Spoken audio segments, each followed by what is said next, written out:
The Bats are cold again. They've come back down to earth, and so have the Brewers.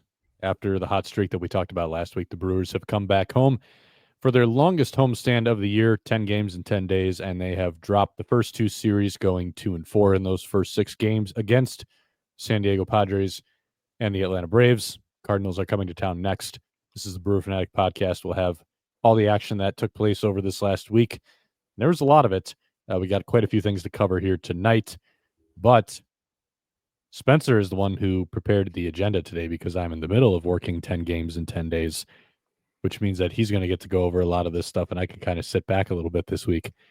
But before we get into that, we had our weekly question asking how our weeks are going. Mudcats fan asked, how are your guys' weeks going? Do you have any plans for the weekend? I'm enjoying my week so far, and my plans for the weekend are to continue being at the baseball stadium every single day. What about you? Yeah, my week's been going great. I had the wedding I had talked about in the last episode this weekend. It was great to see everybody like I had hoped it would be. And we went to the game on Saturday, which ended up being one of the few good games to have been in attendance for so far this homestand. So it was a good time. And this week, otherwise, been good. Like Jack said, Jack's been super busy with his stuff.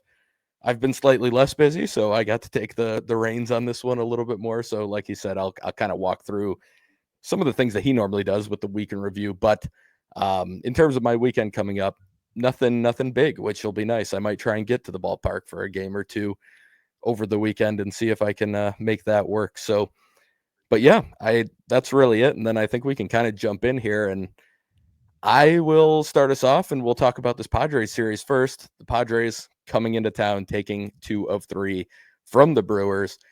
Game 1, a sign of things to come this week with the offense. A 2-0 shutout. The Padres score 2. One against Chad Patrick, who had a solid start in this one. We'll talk about his second one a little bit later on, but 6 innings, 4 hits, 3 walks, but 6 strikeouts and only 1 earned run. So pretty solid outing from Patrick in this one. This is the game, the day of the wedding, so I wasn't watching much, but luckily it doesn't seem like I missed much either. So not much to cover on this one. The Padres ended up tacking on that extra run with a Machado home run against Grant Anderson. Aaron Ashby, who had been MIA for about a week and a half or so, other than some rare appearances of getting up in the bullpen, did come in and ended up striking out the side in the 9th inning. The Brewers on offense obviously getting shut out, but they were only able to muster 4 singles. They did draw 6 walks and were hit by a pitch. So sounds like plenty of traffic. Like I said, I wasn't able to watch this game, but it clearly they weren't able to get the job done with runners in scoring position. And another theme we'll talk about throughout the week, no extra base hits. And that was also something that we saw quite a bit of over the course of this series and the Braves series. Going to game 2, this is the one I was in attendance for. The Brewers end up winning this one 4-3. Jose Quintana, 5 innings, 5 hits, 3 walks. He was working around some traffic, but in the end struck out 4 and only gave up 1 earned run. Nick Mears, suddenly a bit more well-rested, goes out and has a very, very good-looking inning, strikes out the side in order in his 1 inning of work. Abner Uribe, an inning, strikes out 2, another good outing from him. The Brewers, early in this game, they scored 3 runs, but it wasn't by the extra base hit. It wasn't by much they were doing offensively, frankly. Some infield hits and taking advantage of some shoddy defense from the Padres. In the 7th inning, they scored their first run. Jose Iglesias had an error that allowed the base runner to reach third, and then Jake Bauers hit a sac fly to drive him in. They scored 2 in the 8th, following a catcher's interference with Sal Frelick at the plate, which was then preceded by a Rhys Hoskins sac fly and then a Isaac Collins RBI bloop single to left to give the Brewers a 3-1 lead heading into the 9th inning. Trevor McGill takes the mound. Could kind of tell, now I was not in the greatest of seats for this game, but you could kind of tell the stuff actually looked pretty good. And I later found out that he was getting squeezed. I didn't recognize that in the moment, obviously, but he should have had Elias Diaz struck out. Ended up being called a ball. He gives up a single to Diaz. ends up coming around to score on a 2-run double by Luis Arias to tie the game with Machado at the plate with a guy on second. Arias actually stole third pretty much with ease, and he was able to get Machado to end the inning. Caleb Durbin comes up to the plate, and just about the thing I was least expecting to happen happened in that moment. First pitch, 98-mile-per-hour fastball. Caleb Durbin turns it around and hits it into the Brewers bullpen to win it, which was, as I kind of alluded to, the first extra base hit of the entire series to that point, and from a guy who hadn't hit a homer since, I believe, the first week of his major league career, maybe the second week, but it was San mid-April. Francisco, yeah. Yeah, it was San Francisco. It was well over 100 plate appearances between homers.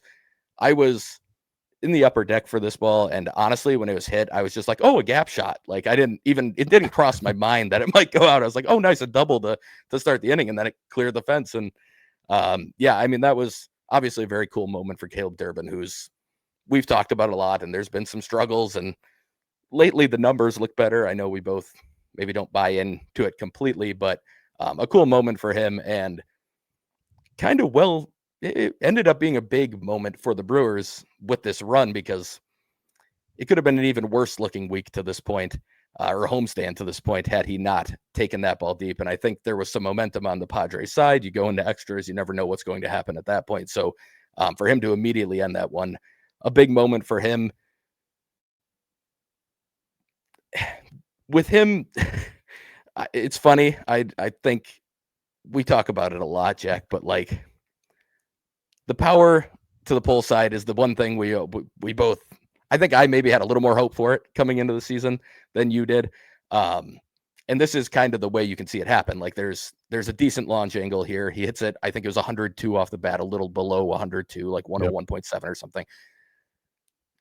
But I think the most surprising part of this for me was him turning around the velo. And we talked about that a little bit, probably 3 episodes ago, when we talked kind of about the teacher man thing and the swing. And that was when you wrote your article on him. And of course, since that article came out, he is probably at his best stretch offensively. So thank you, Jack, for getting him going. But have you seen anything different on your end just from watching? Like, I haven't dug into the numbers much since that point, other than the baseline stuff, but have you seen anything below the hood? Yeah, I mean, I'm gonna be honest. I haven't looked into it, because when I thought about looking into it, the first thing I see is he's not actually hitting the ball much harder, or at least the last time I checked a few days ago, wasn't actually hitting the ball any harder. The average launch angle is actually very similar. It's still the same thing, and I've been watching him every day for the last week. He's still hitting a lot of pop-ups and a lot of flyouts. So I'm not sure anything really has changed. I really don't know. I haven't looked into it super closely, again, because there's nothing that I'm seeing initially that leads me to think that there's something different going on here. I mean, the timing's probably better. Just about any time that a guy's getting better results, usually there's better timing associated with that. This one was interesting, though, because did you see the location of where this pitch was? Durbin is a short dude, and this is a high. Yeah. It was above the zone. So for him, I don't have the video in front of me or the picture, but it was like shoulder height, and he got on top of this thing and he was able to drive it. So that's not really something we've seen him do before. So it was interesting to see him get to that pitch. This is maybe the first one, like the first contact that he's actually had in this stretch, where I was like, oh, that just jumps out to you. Like, that's something. Yeah, absolutely. And like I said, this was one of the few hard hits, extra base hits of the entire homestand to this point. Moving to game 3 now, where the offense definitely was not in the game much here at all. I believe Joey Ortiz had a double, and that was the only extra base hit in this game. But the Padres end up winning this one 1-0. Freddie Peralta on the bump for this. 6 innings, 1 hit, 2 walks, 3 strikeouts, 0 runs. Freddie looked better than we had seen from him recently. I don't know that this was the best version of Freddie Peralta. You usually are going to see more strikeouts on the ledger if he's at his best. But he did a very good job here. And I think the interesting part of the equation here, and I'll get your thoughts on this too, Jack. Rob Zastryzny comes in to face Manny Machado, first batter of the 7th inning, and ends up allowing a home run. A lot of people seem to be confused, upset, whatever you want to say, with Freddie not going out there to just face at least Manny Machado. Like, they had Gavin Sheets and another lefty. I can't remember the middle of their order off the top of my head, but after Machado, it was two lefties. So I think the thought from a lot of people is like, oh, well, a lot of times the Brewers have sent a pitcher out there for one batter, let him try and get the matchup that works out better for the Brewers, and then go from there. My opinion on it, I was fine with it. And we heard after the game that Freddie basically had said that he was out of gas. Like, he didn't really have anything left in the tank.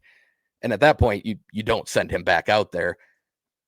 I think just for an interesting exercise, I'd be curious, because this is something I've talked about before. I prefer you just give the reliever the fresh inning regardless.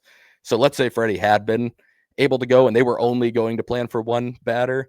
I still think I probably would have gone to Zastryzny in that moment.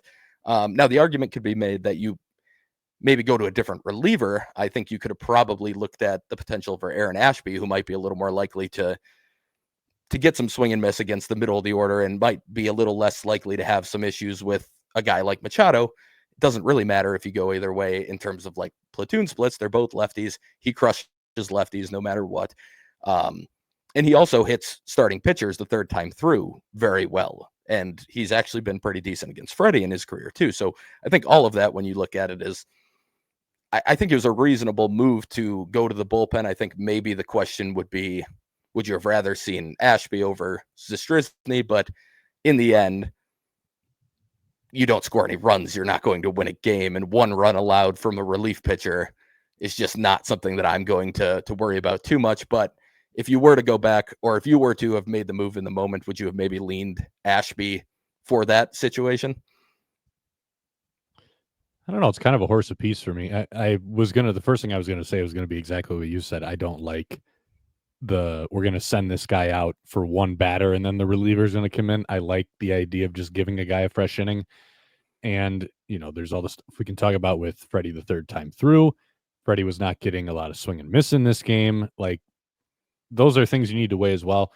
It was a little interesting what the conversation with the media was like when it comes to, could he have gone back out? Murph was the one who said he was out of gas. Freddie told us that the understanding was that he was done after 6, but he wasn't out of gas. He said he still felt as good physically then as he did at the start of the game. So I'm not quite sure what exactly the conversation was, but one way or another, they decided he was done after those 6 innings, which I think is fine. And like, I trust Rob Zastryzny, and I'm trying to get his platoon splits up here for his career. Although I don't know if I really care about those a whole lot because he's a different pitcher now than he was at the beginning of his career. So as for his career, it's like super pronounced splits. Righties have hit him really well. But now this current iteration of Rob Zastryzny is like the cutter Rob Zastryzny. Yeah. He's flashed a new splitter as well this year. Like, he's got pitches that I think play against right-handed hitters. He does have pretty big splits this year again, but a lot of that's going to be because Machado hit that home run, so we're dealing with a small sample size. But just from, if you're looking at how he stacks up in that at-bat, I didn't have a huge issue with it. I trust him to get outs. I'm just, like I said, not a big fan of the sending a guy back out for one batter because I think that can go poorly. And again, it was a 1-0 game. Like, yes. I'm just not going to get upset about a relief pitcher giving up one run. Ashby threw the final 2 innings in this one, only allowed 1 base runner, so it's easy to kind of retroactively go back and use hindsight to say you should have done something differently. I'm not sure I would have, though. I think this was okay. The other part of this as well is, I think it was still early enough in the game too, where if this didn't work, you had time to come back. And I think this kind of leads into the decision that I actually think was equally, if not more impactful, bad process, which would be Rhys Hoskins reaching base to start the bottom half of the inning and Pat Murphy pinch running for him with Andrew Monasterio with no outs, with a guy as the guy on first, with the bottom of the lineup up, down 1-0, and Rhys Hoskins' spot almost guaranteed to come back up again. The only way it wasn't going to come back up again was if Isaac Collins hit a double play and then the Padres retired the minimum for the rest of the game, which is not what happened. So to me, that's the decision that I took issue with. But again, I don't even got to score runs. Yeah. Pat Murphy can pull the wrong lever, but the reality is no matter how you slice it, he was not the biggest problem in this game. The biggest problem still remains the fact that the Brewers built a lineup out of slap hitters, which is why you're seeing traffic and they're not scoring runs because yes, they've got a couple guys at the top who have a little more thump. You've got Hoskins is there, Yelich is there, Churrio's there. Contreras does not have the thump this year as he's been playing through that finger injury. But not to get too sidetracked here. This is the issue. They built a team they built a lineup that was very, very questionable in the power department. There was a way that you could look at it and say, if these guys take the right steps forward, they could hit for a decent amount of power. But you were banking on that kind of improvement, and it has not been there. And generally speaking, the Brewers have not brought it out in guys at the big league level either. So that's something to think about as well. But we can revisit that as we go along here because not scoring runs was a theme this week. And with the way this lineup currently shakes out, probably will continue to be a theme throughout the year. But the decision for me that I came back to was the pinch running one. So I guess we can kind of go to that one now that we've talked about Rob Z. I would imagine you're in agreement with me on the pinch running thing. This actually seemed to be one of the decisions where the opinions that I saw on social media were pretty unanimous on the side of why are we pinch running here? Rhys Hoskins needs to get a chance to swing the bat again. Yes, and it's interesting too. Right before that, the inning that Zastryzny took over, they had put Collins in left for defense and took Bowers out of the game. Yes. And that's an interesting move to make in a tie game. You first of all, it takes away some of the flexibility, and I'll talk about that when I get to the base running situation here. But I think it's a little different if Collins is the one who pinch runs for Hoskins in that spot. I still don't think I'd agree with it, but Collins has a pretty high on base. He's been basically a league average hitter. That's a different level of hitter than Monasterio. You also now don't have Jake Bauers in the game, which means your options, if they had done this, if Collins had pinch run for Hoskins, Collins would have gone to left at that point, and then Bauers would have moved to first. In that situation, you still have two reasonably solid bats this year in the lineup. Monasterio is not that. So that's now you're at a worse point in your lineup just offensively. The other part of it is that Monasterio, while faster than Rhys Hoskins, yes, is not fast. So this is not a guy you're bringing in who's going to potentially steal a base and then maybe score on a little hard line drive to left or something. Yes, there might be a slight difference in the odds of him scoring on a ball in a gap or the odds of him scoring if he moves to second and then scores on a single. But to me, you based this decision too much on the hypothetical of those types of things happening and kind of pushed aside the near certainty that Rhys Hoskins was going to get another important at-bat in this game. And again, I think it could have been different if you didn't make a defensive sub in a tie game, which is also just a little weird to me. But and maybe that's a different spot. And then maybe I can see it making a little bit more sense. And I still would have disagreed, but I think it would be easier to explain. And again, you would have ended up with Collins up in what ended up being a big spot. And I don't even honestly care that, Monasterio ended up in that big spot. That's not really the point here. It ended up working out about as bad as it could be because that happened. But it's the idea that that was pretty likely to happen and that process just didn't make much sense for that reason. And even if it's a one-run game, and Rhys Hoskins is batting, anytime Rhys Hoskins is batting in a one-run game, it's a big moment because he is one of the few power guys in the lineup. You just mentioned they don't have many. He's one of the guys, he hasn't been a huge power guy this year. He just broke into double digits, but he is one of the guys who's capable of putting one out and tying up a 1-0 game on his own. And that not being in your lineup and instead having Andrew Monasterio in that spot, that's a big deal coming down the stretch.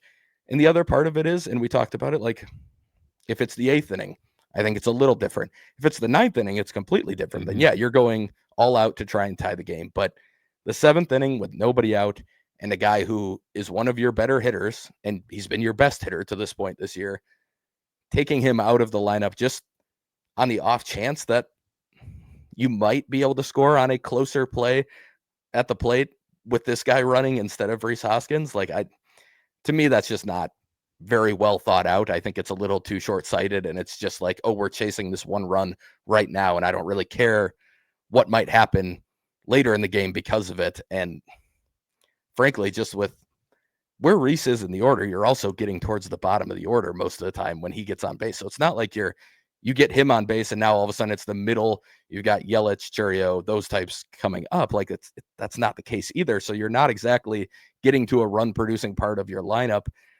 It's just there aren't many things to it that make much sense to me. I think it was just too, like I said, I think it's just short-sighted. I think it's just chasing that one run in a spot where you don't really need to yet. And you are kind of setting yourself up for potential failure or potentially just being in a bad spot later in the game. And it obviously, like I said, did end up playing out about as bad as it could because Monasterio came up in a legitimate run producing spot and it was unlikely that it was going to work out in that spot. So yeah, I agree with you completely. I forgot to put it on our rundown because I don't know why. I was looking at I was just looking at the box score, completely forgot about it, but we talked about it that night. And yeah, that is of the decisions in that game. That's the one that is a lot harder for me to understand. And you said, like, yeah, in the end they have to have the offense, but this is the move that actually took away offense on kind of a couple levels with Bowers coming out and Rhys coming out. So that's where I think you have to question that one a little bit more. But yeah, do you have anything else to add on that? Yeah, so like we've spent a lot of time talking about the bullpen stuff, and this is not bullpen obviously, but I think it comes back to the greater point that we've pretty consistently raised on this show. I don't like that we have to keep raising it, but we do because it just keeps coming up. We've been talking about it like all the way going back to last May when we first saw the trends in number one, the way Murph's managing the bullpen. Number two, the way that he's like hammering the win tonight thing. So I'm not going to rehash the entire thing. We've talked plenty about it. Any listeners, longtime listeners of the pod, I'm sure are very familiar with it. So I'm not going to go through the whole song and dance again. But this is just another example of Murph is so competitive, like wants to win. Those are good things. But I think he almost develops tunnel vision, it seems like, because he's so competitive. Like it's not always quite channeled in the smartest way strategically. So in this situation, his explanation to us post game was like he wanted to make sure that runner could score from first if he needed to. And Rhys Hoskins almost certainly is not scoring from first. Monasterio probably is. Not guaranteed, but a better chance than Rhys Hoskins. I think Monasterio is also just generally like a better. You got to think about speed, yes, but you also got to think about base running. Yeah. Like how does he cut the he cuts the corners and better. Yeah. Mona's better at that as well. So like you're picking up a couple steps on Rhys in that area as well, on top of the difference in pure speed. So he wanted to make sure that they could tie the game there, and he said that he also felt that their chance of making something happen there was right in front of him. He thought it was better to do it then against the middle relievers that the Padres had in the game at that point than to do it against Robert Suarez in the ninth. He thought their scoring opportunity was in that inning. Which, okay, I understand. Like Suarez is a tough customer, but again, you've got the bottom of your order up, and it's like Rhys Hoskins is almost certainly going to hit again. So this it comes back to, again, what we've talked about so much, like the win tonight thing, the ultra competitive nature of this guy. Again, those can be good things if you channel them the right way. But I don't think he always does. So like this is an example of it. Like he's in that moment, he's like, "Oh man, that's that tying run. We have to tie the game. We have to get that run in." And it seemed like that just took such priority for him that he wasn't really thinking down the line. I'm going to say not at all, but he wasn't giving enough weight to the situations down the line. I don't think he completely ignores all this stuff. I just think in the moment, I'm not sure he gives it the weight that it deserves. So like in this situation, just tunnel vision on that guy's on first. That's our tying run. Nobody out. Like we have to get him in, and prioritizing that too much. Like I get it to some extent because the way he seems to think is, for us to like yes, we got to take the lead at some point, but we got to tie the game before we can do that. Like that's kind of how he explains things a lot. And I think that's how he thinks about it. Like same thing like with the relievers too. Like, well, yes, I could save them for future games, but like what if those games don't matter because we lost this game? Like I think that's kind of how it goes in his head sometimes. So in this situation, like we got to get that tying running before we can take the lead.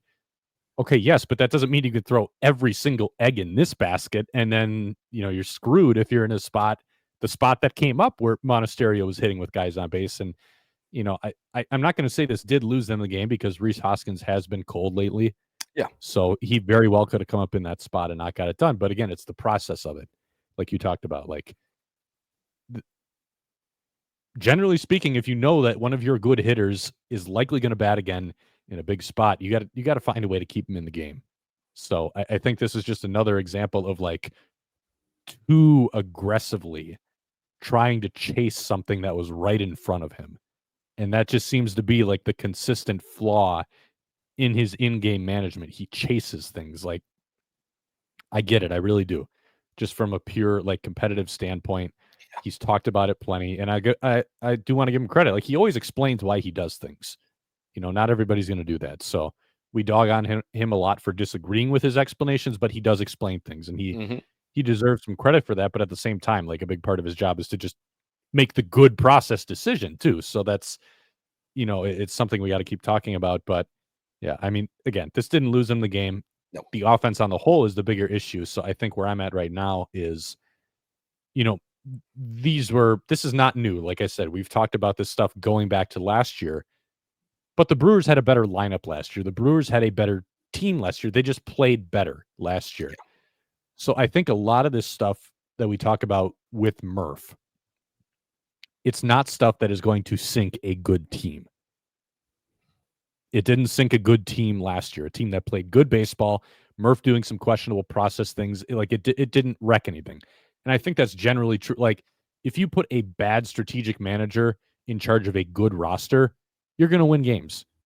Yeah. But I think you start to see this stuff crop up more, and it's more impactful, and more people are noticing it now, and it's a bigger topic of conversation outside of this show because the Brewers are not as good this year. They're not playing as good of baseball this year. So now when you're in a spot where you're kind of like on the margins and, these things are suddenly making a bigger difference because you're struggling to score, you're not clicking on all cylinders, you're just not playing great all around baseball all the time. Now, I think those Pat Murphy decisions, they can get in the way of scratching across some of those wins that you need to scratch across. And I think that's what's happening right now. It didn't hurt them last year because they were playing good baseball. But when you're playing kind of borderline baseball, now all of a sudden these decisions have the potential to cost you, those couple extra wins that you might eke out if you play things a little bit differently. I think that's kind of what's been happening so far this year. Yeah. I mean, you don't have a Willy Adames 3-run homer waiting around the corner at every turn like it seemingly was last year. So I agree with that. I think it's not a managerial style, or any of the things that he's doing are not going to just completely derail a team that has all of the ability to make a run or to be a very good team. But I do think, like you said, on the margins, that's where you start to see it a lot more. And this team is going to be playing on the margins. And I think in the past, I know he was never a huge favorite, but I think they had a manager who did a very good job of winning a lot of those marginal things, and he wasn't perfect. And we don't expect Pat Murphy to be perfect. We talk about, mistakes he makes or process-based things that we don't agree with, but we also understand that nobody's going to make the decision that we agree with. First of all, it is partially opinion on our side too. We understand that it's never going to be a 100%. They have the exact same ideas and ideals as us, but like, I think we've just noticed it a lot since he took over.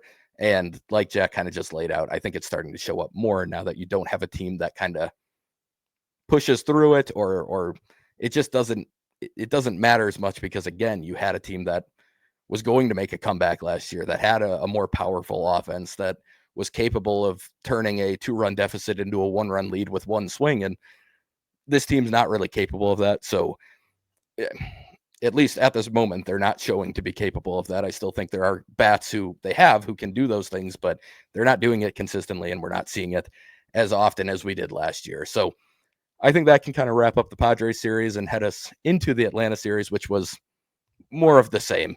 Another series loss 2-1. Game one, pretty rough one for the Brewers offense. Again, a theme all week.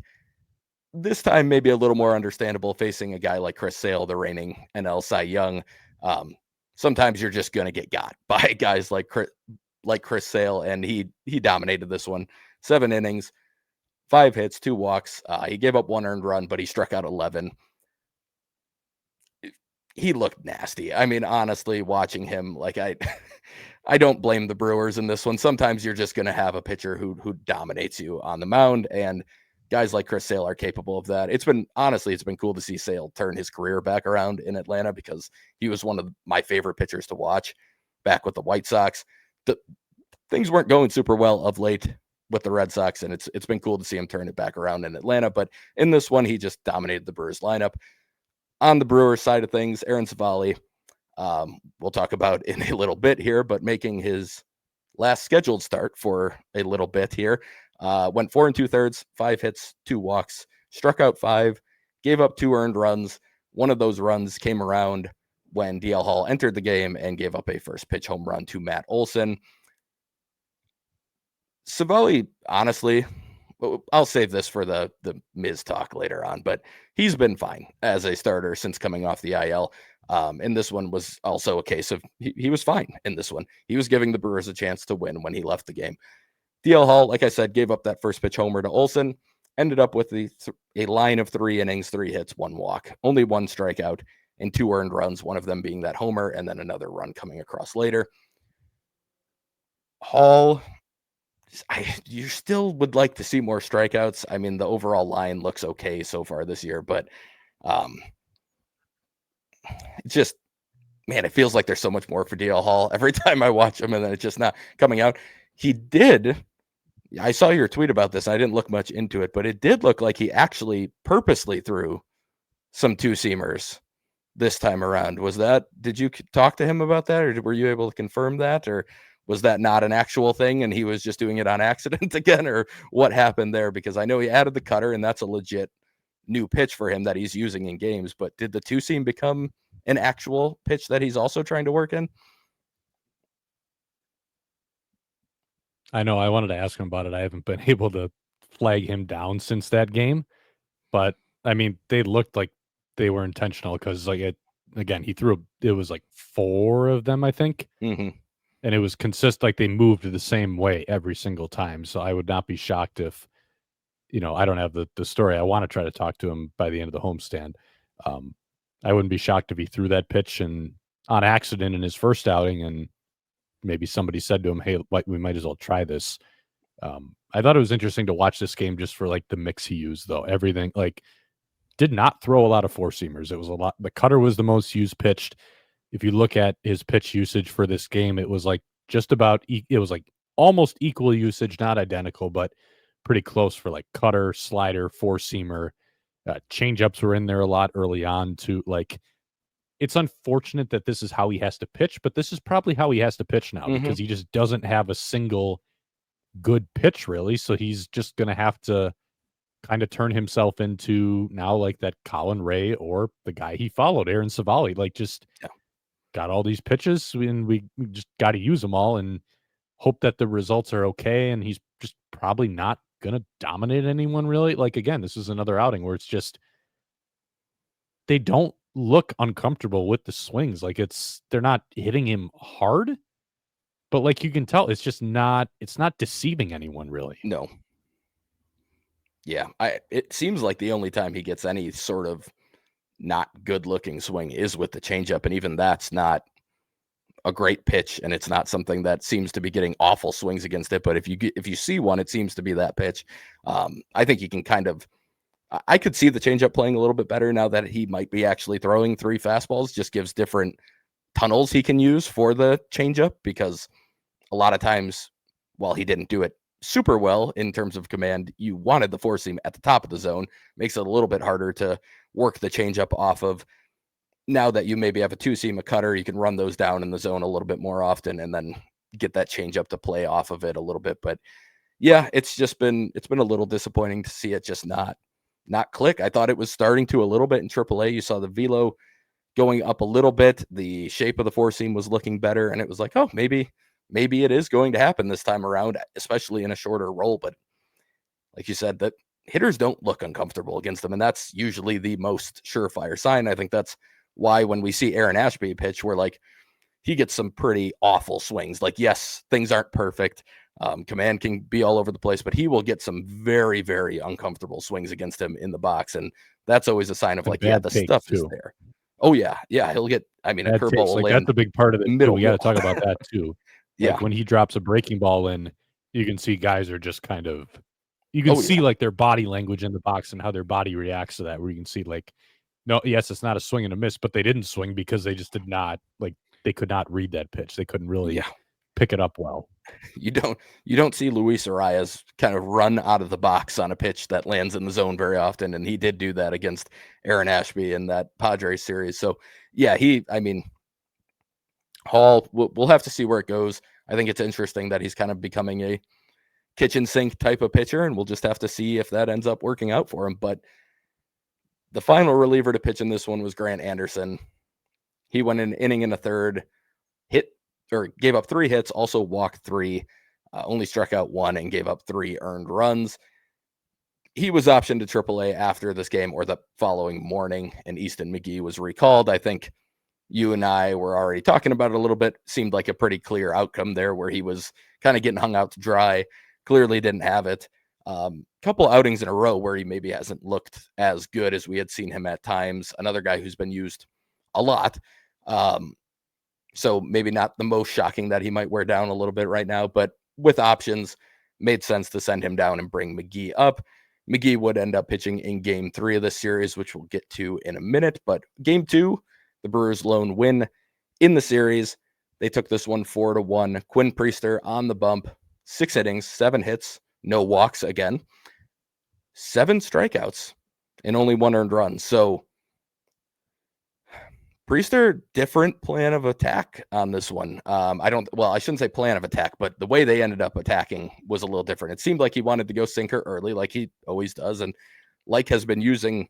It's been working fantastic for him lately. He's been getting a ton of ground balls. That was not the case in this one. I believe he had 3 ground outs in his 6 innings, but he ended up using the cutter quite a bit more, and he was using it up in the zone against the Braves, which was interesting to see, and it was working very well. I guess just what did you see there? Have you seen what are your thoughts on Priester at the moment? I feel like we talk about him every week, and maybe I keep thinking my opinion's going to change, and it hasn't totally changed, but I do think I see more with him than I was, especially at the time of the trade. I mean, I do see more now. Like there's stuff there. And you obviously wrote an article about it as well this week, so I'll let you take it away a little bit. Yeah, so I did the story on it. I talked to Priester, I talked to Chris Hook kind of about what they've done, and really like the 2 things that already had stood out to me going in were number 1, they had started going really heavy on the sinker and then the slider off of that. Even though he's got that 5 pitch mix, they largely reduced it down to 2 and then mix in some cutters and maybe some curveballs if he needs it against lefties too. And the other thing was they had shifted him toward the middle of the rubber. So those are really the 2 things I wanted to kind of get to the bottom of. And really just, you can read the story, but the Cliff's Notes version, really just what I came away with was knowing that they had to find a way to get this to work in season. They wanted to simplify everything to what they know could work right now.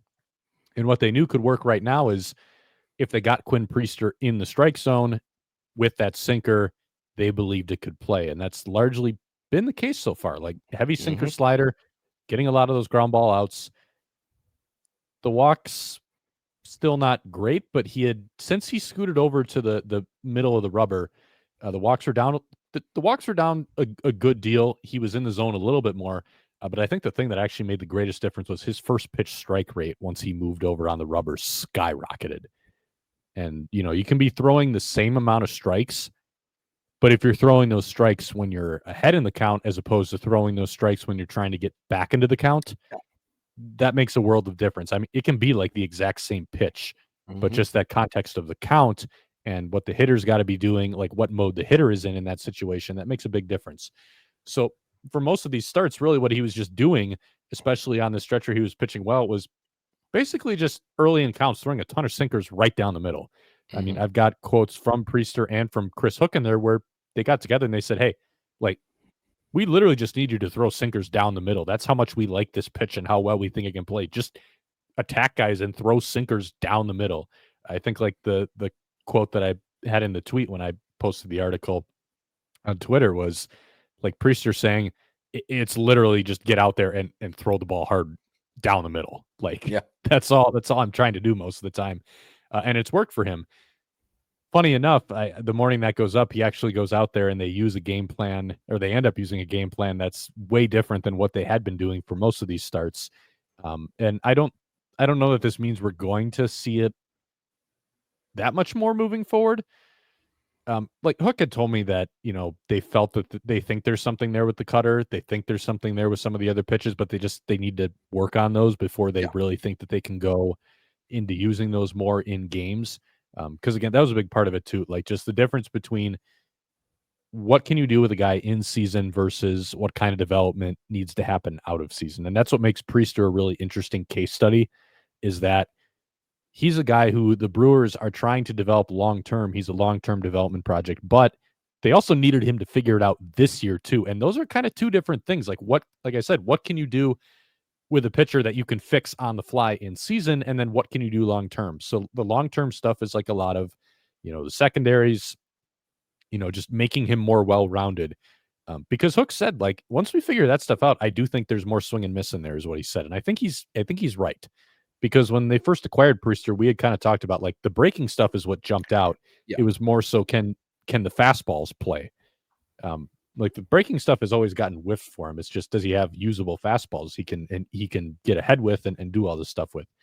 So their big vision for him is still that he turns into more than what he's been during this stretch, because the sinker slider thing, like, yes, it's worked kind of by design, and there's some overperformance from the peripherals by design, but it limits you a lot. It makes him very vulnerable to lefties. That's why they've had to use DL Hall as an opener in a lot of his starts. It makes him vulnerable to some tough batted ball luck at times. Like, and that's something I noted in the story too. Like he was not pitching nearly as well during this stretch as the 2.5 ERA would tell you. Like still a lot closer to more like a true talent 4 ERA guy Mhm. with some overperformance that's a little bit sustainable because of the defense behind him. But like that's how to look at it. But this start was different, and it seemed like a lot of it came down to just the swings they were seeing early on the sinker, the swings that they were seeing early on the cutter.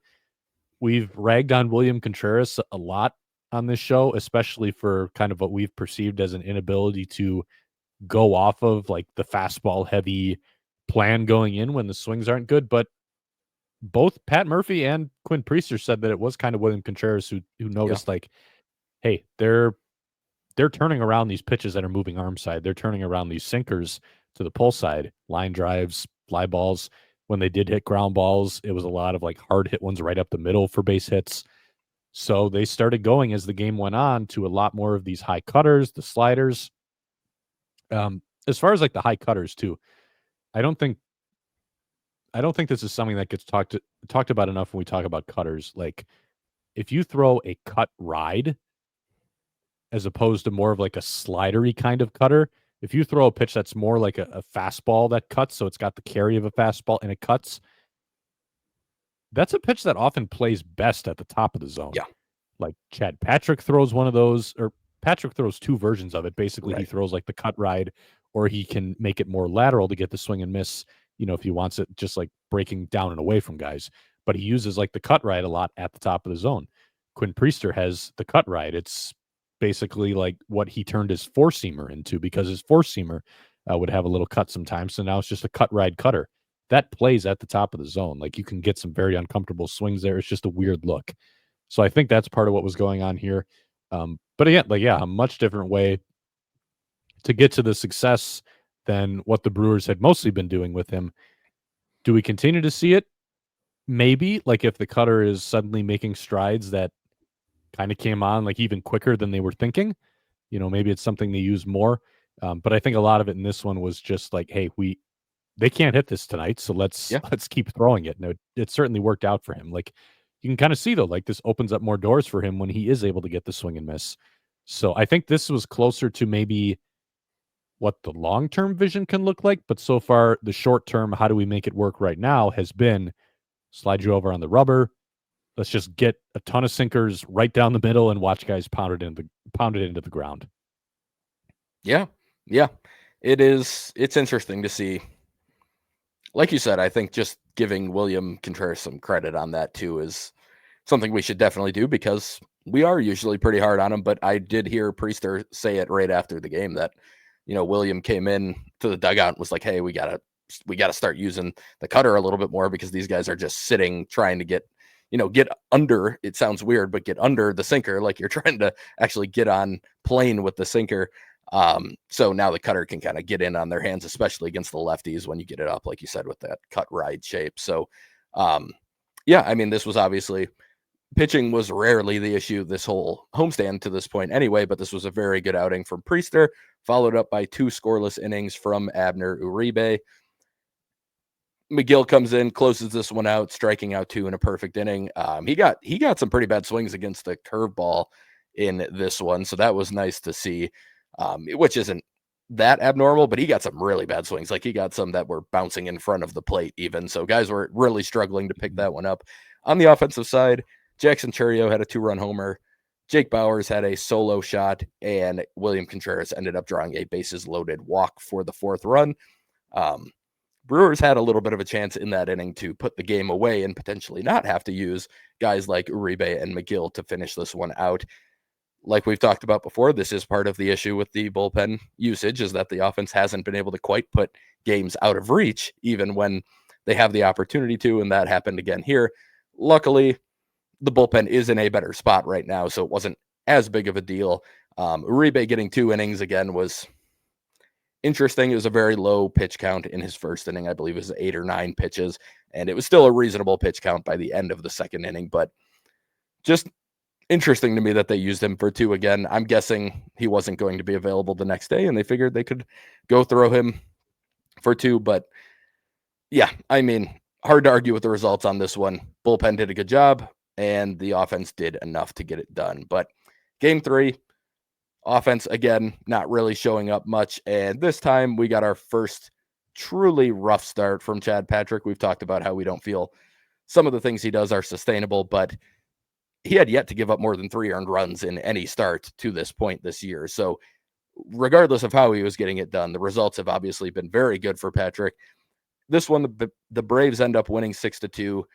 Patrick goes 5 innings, but he does allow 5 earned runs on 7 hits, 3 walks, and 2 homers. Also the first time he'd given up more than 1 home run in a game this year.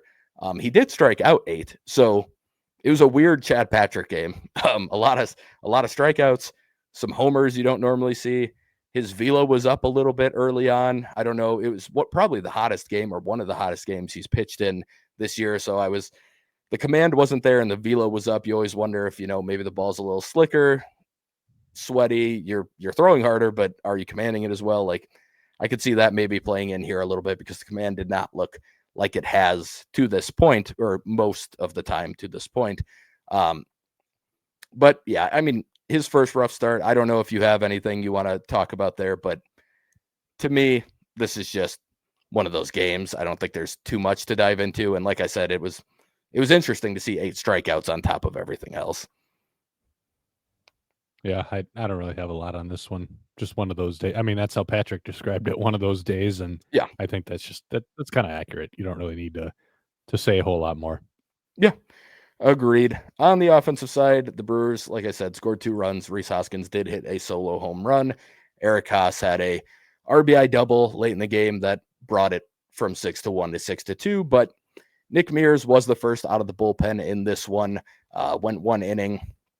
Continues to look good when he's been getting more rest. I mean, he had a good outing today. We saw some 97s on the gun. Like I said, one of the hottest games so far, so that may have contributed to it as well. But he's starting to get some bad swings again. Like, you can just see he looks a lot better with the rest built in that he's been getting. So that's been good to see. And then recently recalled, like I mentioned, Easton McGee ended up finishing this one out 3 innings. He did allow a run, but he struck out 3. Another solid outing. The 2 times he's gotten opportunities in the big leagues, he's looked the part. He touched 95 today. That said, it seems a lot of whiffs today. That said, it seems pretty likely that he's going to be optioned minimally. I mean, there's Jacob Misiorowski, we'll talk about again in a minute here, but Jacob Misiorowski will be making his debut on Thursday, and they're going to need not only a roster spot, but also a 40-man spot to make that happen. So I don't think they would DFA McGee. That would be a bit of a surprise to me, but they are in a bit of a roster crunch, and it is the cleanest transaction they could make to open up a spot. So I guess I wouldn't be completely shocked if that was the move, but I'm hoping, because I think Easton McGee is capable of helping this bullpen throughout the year, I'm hoping he's optioned and we see a separate move to find that 40-man spot. It could be an IL change from the 15 or 10-day to the 60-day. They still have some guys who are kind of out there and capable of making that move with the timeline that they're on. So they might be able to do it that way too. But either way, probably the last time we'll see McGee for a little bit here in the big leagues, but a pretty good outing. And I know, Jack, you especially were excited to see him this year, and then he has looked the part in Nashville as well. And I mean, he looked like a big leaguer today on the mound. Yeah, for sure. I think the corresponding move that you're probably going to see is McGee optioned and Woodruff to the 60. That makes sense. Yeah, he's already at 60 days. So yeah, exactly. Yeah. So they can do that as a paper move, and it doesn't change anything. If Woodruff comes back within a month, that's still a decision you got to make fairly soon. But yeah, it just allows you to kick that can farther down the line without losing any depth right now. So I would be surprised if they DFA'd a reliever who's got options left like McGee does. Yeah. Especially because my guess is if you DFA him, I don't think you're passing him through waivers. He's almost certainly going to get claimed by somebody, and I would guess that they don't want to lose him. So probably option him out. Woody goes to the 60 and then kind of go from there. Yeah, that makes sense to me. Some other roster and injury updates to talk about since we last recorded. Speaking of being DFA'd, Tyler Alexander was DFA'd at the end of last week, ended up clearing waivers, and he elected free agency, unsurprisingly. I think he'll probably have some suitors out there who are interested in picking him up. The Brewers filled that.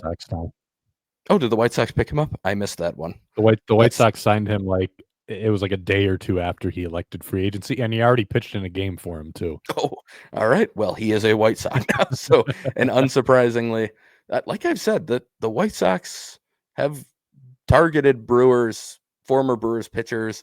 I say it a lot, just on this podcast or other ones, but like I always pay attention to what organizations a pitcher goes through.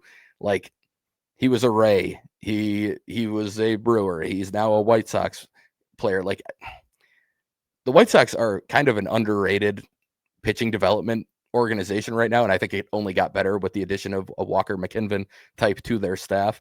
So when they pick up players, it's always a little notable to me. Like, they traded for Evan McKendry when the Brewers were kind of at their limit with their roster and AAA and had to move him. Like, it's always interesting to me. Like, Tobias Myers was Rays, Guardians, Brewers. Like, those, when they pass through a lot of those teams, Oliver Drake comes to mind too. Like, you always know there's something out there that's tipping off all these smart organizations. And even if the results don't look that good on the surface, you're always wondering, like, man, I wonder exactly what these teams see in him, because you trust that they have a good idea. So that's interesting that they picked him up on that one.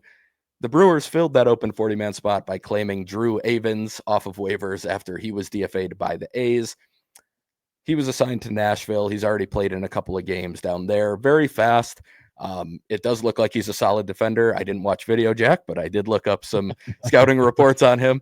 I just kind of figured, like, based on the profile, like, there's got to be a good glove here, because this is just it's almost always part of the equation when they get these kind of guys. Right. Yeah. I'm forgetting who he was. They picked up a guy a couple years ago. He made some MLB he played in some MLB games last year. Why can't I think of his Roller. name? Chris Roller, yes. It feels very Chris Roller like on this one, where it's just a guy they know could absolutely hold his own defensively in the big leagues if called upon. Evans is probably faster than Roller, probably a guy who could maybe pinch run if he's needed, but it just gives him depth. And I think with the not super close returns of like Perkins and Mitchell, but they're on the horizon, Daz Cameron will have to be DFA'd whenever he is taken off the roster, and he's probably pretty unlikely to just go unclaimed, I would guess. I think just with his performance in AAA, his ability to at least hold his own in the big leagues, he's probably a guy who would end up having a hard time sneaking through waivers as well, or he might elect free agency. Either way, you're unlikely to have him. So this gives you a little more depth in what was already a very shallow outfield depth-wise in Nashville. So Evans, don't expect him to play a big role, but I think he's mostly there for that depth in case when Daz Cameron's gone, you end up needing somebody. Brandon Woodruff, last we had heard, was waiting for the swelling to go down before potentially starting to throw again early this week. I don't know if we had an update on whether he did start throwing this week or not, but that was the last I was able to find. Jack, did they talk about that at all? Yeah, I haven't heard anymore, but Okay. we'll find out in a couple days. Yeah. Connor Thomas, we had talked about he had started throwing in Arizona. He had a setback after a May 25th rehab appearance in the Complex League, and he is going to end up undergoing surgery to remove loose bodies in his elbow. So we will not be seeing Connor Thomas anytime soon. It had looked like he might be one of the first to return out of all the guys that are currently on the 60-day and injured, but now that is going to be a bit different. But I think the big news and the news everyone was most excited about, and really the only positive news in this section, is that Jacob Misiorowski is set to be called up and make his major league debut on Thursday night against the Cardinals. Most of you will either be listening to this after that happens, or the roster move will be official, and we'll know how all of that is actually going to work out. But for now, what we do know is that Misiorowski will be starting that game, and Aaron Savali is the one that will be leaving the rotation and moving to the bullpen for now. Our first question of the night comes from Nick, who asks us about Savali, thoughts on moving Savali to the bullpen. He says, I know they have to make room for Miz somehow, but it seems like a waste of Savali to use him out of the bullpen, especially considering the way Murphy uses his low leverage relievers. How does this affect his odds of being traded as well? So Murph did say publicly that, this isn't a move that Savali's thrilled about. And understandably, I think, like I mentioned when we talked about his last start, he's since he's been a Brewer, his numbers are in a pretty good spot as a starter. He had a really bad start in New York, ended up on the IL for a decently long stretch this year. And since he's returned, it hasn't been great by any means, but he's held his own and he's done a pretty decent job in the rotation. The move to the pen is interesting for me because I think if he takes it on with like a good attitude and he goes at it and he attacks it and he's ready to take that role, I think he can play fine from that. I think you can be more breaking ball heavy, which I think has always been best case for him, is to lean into the off speed more and out of the bullpen. That's easier to do when you're not trying to save bullets for later in the game and all that stuff. So I think there's a world where he can be a helpful reliever. But I think from his perspective, it's a tough move to have to swallow. And then from that trade perspective, I do think that does become more difficult because if a team does want to trade for him later in the year and potentially as a starter, he may not be stretched out at that point, which means whoever trades for him might be getting someone that they have to kind of build back up. And then also, obviously, there could be lack of performance in the bullpen. Or, I mean, the other part of it is that it could end up being kind of Drew Pomeranz-esque where, he performs well out of the bullpen for a little bit, and a team that's contending sees a chance to actually add him as a reliever and makes a trade for him in that role too. I mean, I guess you can't take that off the table. So perhaps it would help the value in that way because, that's what happened to Pomeranz. The Brewers saw Pomeranz perform well for like a 3 or 4 game stretch, and that was basically all they needed to say, like, this is worth a shot to put him in our pen. Maybe it goes that route. Who knows? But I do think as long as he embraces the role, fine.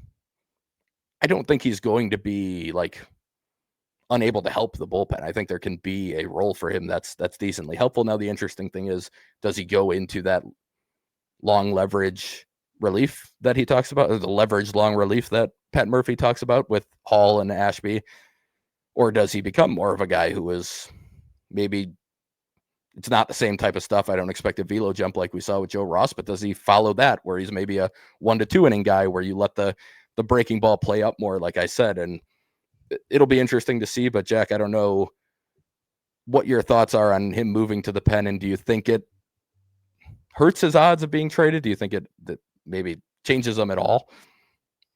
I think it depends on how long this actually lasts. Yeah. So Murphy said like they're not ruling out future starts for him. It sounds like they want to keep him stretched out to some extent, rightfully so. I've just got a gut feeling that like this just feels like a scenario where they do this and then something happens where he ends up having to make starts again. Right. Like that's Yeah. kind of what that's just what my gut feeling is. Like that's what's going to happen. But yeah, otherwise I'd agree with what you said. I think he can do it. I think the question is he mentally going to put himself in the right spot to do it? Yeah. Because he's not. We can be blunt here. He's not happy about it. Mm-hmm. And again, I don't completely blame him either. He's not a great starting pitcher, but you have like an established baseline for what he can give you as a veteran who has started 120 games in his career. And he's now getting bumped. He's the guy who got bumped for a pitcher who has not thrown a single pitch on a big league mound in a regular season game. So I could understand the frustration there. But like if you were going to bring Miz up this with the current roster, this is how you would have to make it work if you wanted him, Yep. if you want Miz to start. Priester's throwing the ball well enough that you can't bump him out right now. Patrick's throwing the ball well. Freddie Peralta's not going anywhere. Quintana's not going anywhere. Like Savali is out of this group right now, the quote unquote worst starter. Like the production is still pretty solid, but relative to kind of just the outlook of these guys, I think depending on where Priester's at, you can probably make an argument that him and Priester are actually very, very similar. And you can probably make arguments for either one of them over the other guy, but just with where things are at right now. And you also got to think about like Priester's a long-term piece, Right. hopefully, for the Brewers. Savali's not. So there's probably also an element of, if not that you're trying to burn the relationship with this guy, but you're not losing a lot in the grand scheme of things if that's how this goes. You have bigger fish to fry, things that are going to matter a lot more for the organization and for the pitching staff for the long run than Aaron Savali being upset that he's got to pitch out of the bullpen. So, yeah, I mean, I think this is what they had to do. I know some people are asking, why didn't the Brewers just go to a 6-man rotation? We've talked about that a little bit before. I don't think that's practical with the 13 pitcher limit. I know you have DL Hall and Aaron Ashby stretched out. I don't think that means a 7-man bullpen would work, though, especially because those two guys are largely going to be piggybacking with short starts. Having multiple long relief types, I think, helps you make it work with the short starts. It allows you to have a quicker hook for your starters. But then those guys are going to be unavailable for a couple days after they do that. So it doesn't actually mean you can go to a 6-man rotation. You're still going to be shorthanded in the bullpen. You're still going to feel that. So I think this is the way they had to do it. Kind of the product of an embarrassment of riches right now. But again, like something could happen and all of a sudden Aaron Savali's right back in that rotation. So I wouldn't be shocked if that's how this goes. As far as the trade value, I think if he stays decently stretched out, I don't think it hurts a ton. We've seen at the deadline, if teams need innings and you have a guy who can give innings, generally speaking, you're going to get something back for him. Yeah. The Brewers are not going to get back for Aaron Savali what they gave up for him a year ago when he had the extra year of control and was for sure pitching as a starter. But at the same time, Aaron Savali had a 5.5 ERA when the Brewers traded for him, and they still had to give up something of value. Like, that's kind of how this works. So I don't think his trade value just went down the toilet. It's probably a little bit of a hit. Not a huge one, I don't think. And again, like this has the feeling of a situation where in 2 weeks he's suddenly, Oh yeah. making starts again, or if they're in a situation where, they do say, hey, like we could use just bump everybody back a day here if you have a stretch without, days off or whatever it may be. He's probably the guy who gets plugged right back in and, hey, give us 4. So I think that's kind of where things stand right now. Yeah, I'm with you. I think assuming things don't go terribly when he's in the bullpen and like you said, he stays reasonably stretched out, I think the closer you get to July, the more likely a trade is to happen at that point too. I think teams aren't necessarily at the point right now where they're looking for that guy who can give you 5 innings regularly, but there's always contending teams who are looking for those guys once you get a little bit further into the season. So I don't expect it to be super soon, but as long as they don't end up needing Savali to jump back into a starting role, which again is very possible, like you said,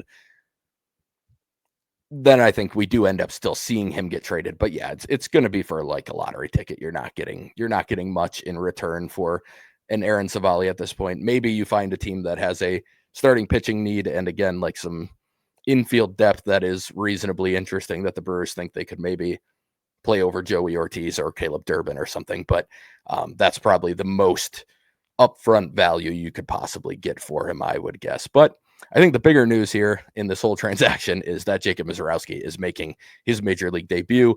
And we've talked about him a lot this year. We've talked about him even during the major league portion, not just during the minor league sandbox, but he has made legitimate strides here. And I know you and I talked about it offline before, like it was not trending super well at the end of last year. Like there were a lot of signs that he was going to end up in the bullpen. When I watched him in spring training, it didn't results wise look very good, but it looked to me, having watched him as much as I did, like the mechanics were finally in a spot where he could repeat them with some pretty good consistency. And I think that has happened. The zone rate hovered right around 50% in AAA this year, which is a lot better than it had been at lower levels where it had been bordering on 40-ish% in the past.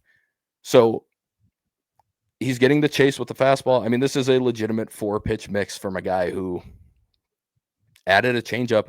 He always had a changeup, but he didn't use it hardly at all. He used it a little bit in the lower levels, but he didn't use it hardly at all. I know he talked to the media today. He kind of mentioned that he just finally had some confidence in it, which, having been a guy who couldn't throw a changeup, that is a huge part of it.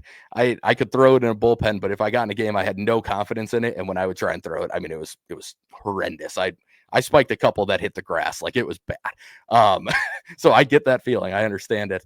But clearly he has found it a little bit to this point. And it just in terms of shape, it's a pretty good pitch. He throws it around 90 miles per hour. Obviously, we've seen the fastball get up to 103, but sitting in the upper 90s. He's been touching 100 quite a bit lately in his recent starts. The interesting thing for me to watch is going to be the command of, honestly, the curveball is the one I'm going to be watching the most. So, Saris was talking about some of like his command plus stuff from his AAA numbers this year. And he was talking about how he was actually pretty surprised to see that he was grading out pretty well. The fastball was at 103, which in the past would not have graded out anywhere near that on the scale. So he's throwing the fastball where he wants it quite a bit more often. The only pitch out of the group that wasn't being commanded very well was the curveball. And the interesting thing for me with that is that he actually has like an above average zone rate with the curveball. And when I watch him, the issue he has with it is that he leaves it. We talked about it with like Ashby, where he can get away with it because it's such a good pitch, but he leaves it in hittable spots pretty often. Like he's pretty good at landing it in the zone, but it lands like middle. So I will be interested to see how that plays for him. Now he's capable of throwing it out of the zone and getting chases, but when he needs to throw it for strikes, it's not going to be like spotted very well. We talked about with Ashby how that can work. It can also work for him because he throws 100 at the top of the zone sometimes, and you'll be able to tunnel that with the curveball at times. But it's going to be really interesting to watch these pitches, just how the Brewers end up using him in the big leagues. The cutter, slider is how it's classified. It's a cutter at this point. I mean, it's used like a cutter. It moves pretty similar to a cutter. I mean, it's more of a cutter than a slider at this point. He's been up to 96 with it as well at times. So he's throwing that thing really hard, and it's actually a pitch that he can command extremely well. And that's the main reason they kind of switched the shape on it and went from a slider to a cutter.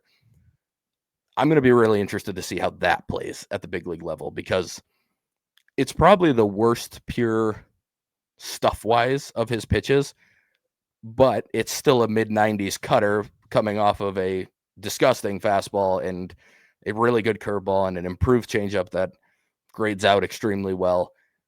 I'm just going to be very interested to see how the cutter plays, if it is a pitch that he continues to land in the zone with high regularity. Like it was, I've got the numbers up here.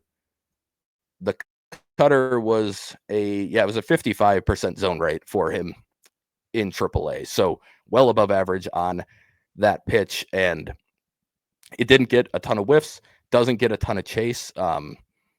But it was the pitch that he knew he could throw when he needed a strike. And that's a nice thing to have for somebody who didn't necessarily have that in the past. When he would get into trouble, it could spiral pretty quickly. And he didn't have a pitch he could go to that was like, this is how I refined my delivery, refined my command.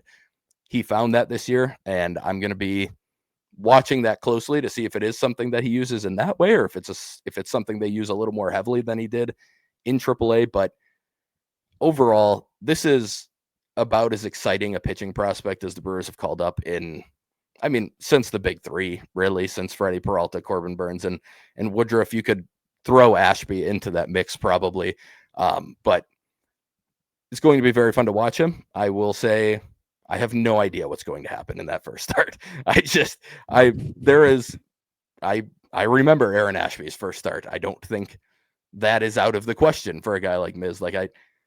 There is a chance Misiorowski will go out on Thursday night and dominate. There's also a chance that he will walk 6. And the command's in a much better place. I don't think that would be a theme for him moving forward, but it is a major league debut for a guy who has a history of command issues. So it's going to be, I don't think we're going to see an average start from Miz tomorrow, I guess I should say. I think it either goes very well or it goes very poorly. And either way, I don't think it says anything about his future. I think his future is bright either way. But for a guy with the type of command that he has had in the past, it's better this year, but it just wouldn't be shocking in anybody's major league debut to see some nerves and everything else kind of go off the rails. And for a guy like him, that could still happen to a pretty major degree. So I'm very excited to watch him, but I will give that warning that it's just don't be totally shocked if things go a little off the rails in his debut, and don't take that as a sign of things to come if they do. But Jack, I'm sure you've looked into him even more than you had before now that he's getting the call. And what are your thoughts on him and kind of what are you expecting? Well, the only prediction I'll make for his debut is that he throws 75% fastballs, like Yep. 4-seamers. Yes. That's the only thing that I feel like very confident about. Like even more, like number one, it's his debut. They're going to go to his best. Yeah. But number two, and I also think like there's a chance that big league hitters have not seen this fastball before, and it might actually be he can just throw it 70% of the time at his debut and it works. But on a bigger note, a broader note, the Brewers like their starters to throw fastballs. This is a guy who has a plus fastball as a starting pitcher. Like when he is in the big leagues this year, he is going to throw a lot of fastballs. Like it's just it's like a perfect marriage with the way they like to call a game for starting pitchers. As far as those other pitches go, all the stuff you talked about, absolutely stuff to watch. But I would not be shocked if like he gets to the big leagues and he throws even more fastballs up here than he did in the minor leagues, because this is just what they do. But it's nice, like the changeup specifically. It's nice that he's got that in his back pocket. I would not be shocked if it only gets thrown like 2% of the time up here. It was at like 5% in AAA. I bet it goes down even more. But I could see like there might be like 1 or 2 outings throughout the year where they realize, hey, it's working, or hey, we need it now. And he's going to be able to break it out. I think that's the bigger deal there. But yeah, I mean, I think they're going to have a very simple approach for him. I think it's going to be get up here and just chuck your fastball. Yeah. And We'll call the other pitches if we absolutely need them, but I think for the most part, like again, he was fastball heavy in the minors too because that's his best Oh pitch. yeah. Like, but I think I would not be shocked if it's even more extreme up here because this is not it's not fully developmental anymore. It's beat him with your best, and that's his best. And yeah, I mean, like I've mentioned it before. I was wrong when I said multiple times that I never thought he would make a big league start. So it's fitting that his debut is going to be a big league start. Just again speaks to like you were on top of it more because you watch it a little more closely than I do. But he made a lot of strides in a pretty short amount of time this year that I did not see coming. So, and that's why he's here. He's ready now for it. And again, not everything's perfect. The command is still inconsistent. We saw Oh the yeah. 6 walks a couple starts ago in Nashville, but everything else, on the whole, it has the process-based stuff has gotten better. He's in the strike zone more. Again, like he's got the 4th pitch now. He's working deeper into games. I looked at his game logs earlier today. He exceeded, I believe it was, he went 6 or more innings only 3 times throughout the entirety of last year, and he's already done it 4 times with Mm-hmm. Nashville this year in like half as many starts. So that's a big deal. Maintaining the velocity late in the starts. He hit 103 in the 6th inning a few weeks ago on his 78th pitch. That's not something that guys can normally do. Like you're talking about like Justin Verlander or Tarek Skubal type stuff, reaching back that late in a start. He's ready for this, and that's really kind of what the Brewers have said so far. It's what Murphy has said. It's what Matt Arnold said today. And there's also he's not a finished product yet, but you're never going to be a finished product when you make your debut. There are final stages to development that can only happen in the big leagues. And it was kind of Yeah. the same thing with Churio when he came up.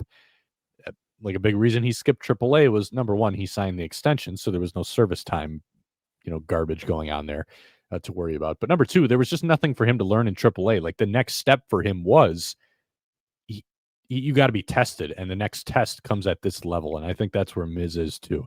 The next test for him is as a starting pitcher at this level. So now he's going to get that opportunity. Again, it sucks for Aaron Savali that he was kind of the casualty here for now, but the bigger story is Miz has made some serious strides, and he's ready for this opportunity now. He's been ready for about 4 weeks. Yeah. But now he's getting it. So now it's, what can you do with it? We're about to find out because it sounds like they're going to have him stick in that rotation, Yes. unless he completely melts down in his first 2 or 3 starts, or even if his first start is like Ashby level bad, maybe he does get sent right back down. But barring something like that, the Brewers plan for him to stick up here. So we'll see what happens. Yeah. And I think that was always the plan. I think they were waiting till they felt that he would stick, or in their minds, he's likely to stick, and be able to stay up here. So, like you said, he absolutely earned it. It'll be I mean, regardless of how it goes, he is going to be extremely entertaining to watch. I mean, this is stuff the Brewers have not had in their rotation at any point. You'll see it from a closer once in a while with Trevor McGill with 2 of the pitches, but they just haven't had anyone who throws 4 pitches that are all grading out as at times plus, at minimal above average pitches. And then the fastball is, we talked about how DL Hall was incorrectly given an 80 grade fastball as a prospect. Jacob Misiorowski has that's as close to 80 grade as you can get as a prospect. If it's not, it's just an incredible shape from a low release height with huge extension, and it's already thrown near triple digits. Like there's very little to pick any holes with, other than that he struggles to command it at times, but the actual shape of the fastball is legitimately an 80 grade pitch. So it's going to be super entertaining to watch. I can't wait to see how it goes on Thursday. And like you said, I think we're going to see him here for quite a while, as long as things continue to go well. So that can move us into some other analysis and some listener questions that we received this week.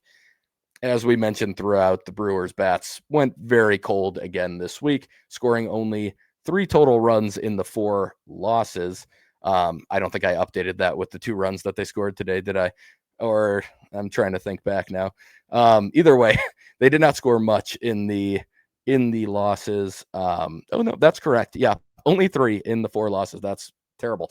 Yeah, because Lucas asked they were us. shut out twice. So Right, again, right, yeah. So, Lucas asked us what might be reasons why the Brewers can't translate their improved hitter development in the minors to the major leagues. Is it just a lack of talent? So, for me, one, I think we have to be somewhat aware of like the timelines of the improvement on the minor league side. Like, that's somewhat recent, which means the translation to the big leagues isn't necessarily going to be showing in the ones who have just recently reached the big leagues. Some of them were there during the transitional period where they did start to do things differently and start to change the way they do things at the minor league level. But Frelick, Weimer, and Mitchell, for example, and Terang kind of hit that stage at the end of their minor league career. So they didn't necessarily have it like the entire time they were coming through the minors. Churio did for the most part, but again, moved very quickly through the minors. And I think it would have been hard to mess Churio up during his minor league career. I think he was mostly going to figure things out as he went. Obviously, the Brewers pointed him in the right direction and did a lot of things well on that side. But I think I do have to wonder about the major league side of things from the coaching perspective on the hitting side of things. I mean, I'm not there. I don't know what they're doing. I don't know what the processes are. Frankly, I don't feel like the hitting coaches talk to the media much either. You just don't get many quotes from them. So we don't even get too much of a look at what they do from that perspective. But it feels like there is maybe some sort of disconnect in how they want things to be done. When I look at it, my main issue and my concern, I guess, just from the outside looking in, is that swing decisions are great. Making good swing decisions is a big thing, and I think the Brewers value it extremely highly. I worry that they are creating passive approaches with a lot of their hitters.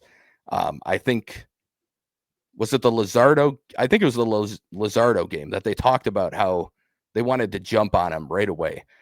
They wanted to get after him. They wanted to, when he gave him a pitch to hit, they wanted to attack it and hit it.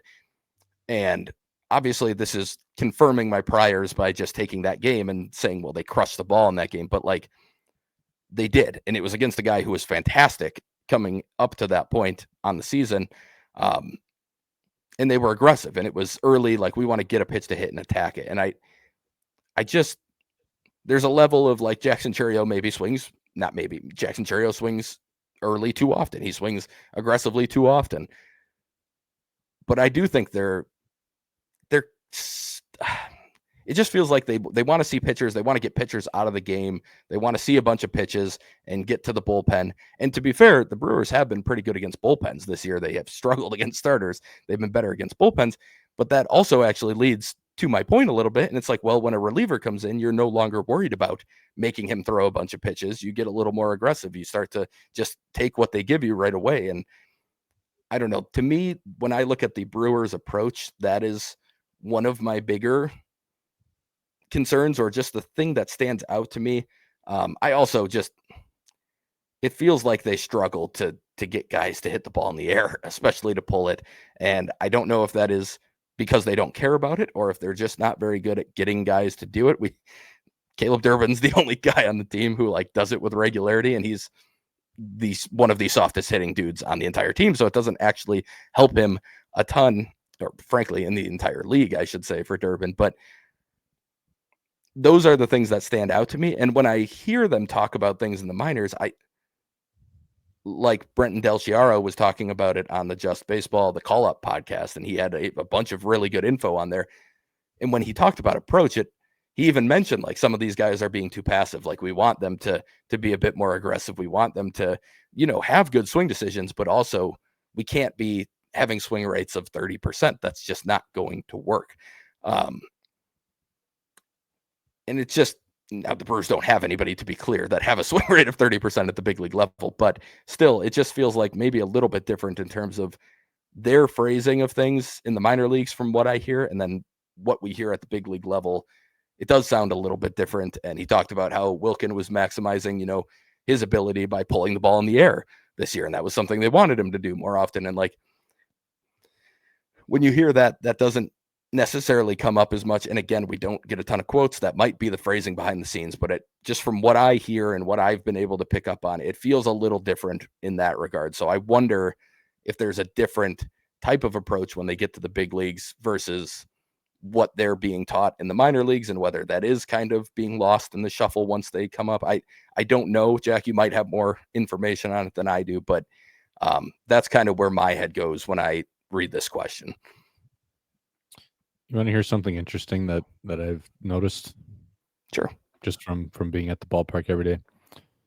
So I watch Bryce Terang take batting practice before just about every home game. I'm out there in the dugout and I'm watching him hit. Bryce Terang is tied for the worst air pull rate in baseball. So percentage of contact that's pulled in the air. 3.8% of his batted balls this year have been pulled in the air. That's tied with Yandy Diaz for the worst among qualified hitters in Major League Baseball. When Bryce Terang takes BP, he pulls everything in the air. He hits a bunch of home runs. He's hitting constant home runs off the bleachers in right field. Like every day that I've watched him take BP, he's doing this, especially the last couple weeks. But he doesn't do that in the game. And I haven't quite figured out, what the conclusion is from it. I asked Pat Murphy about it a couple days ago. I'm looking into it. Like I want to see if I can get far enough to write something on it. I don't know if I will. But this is what I've got so far.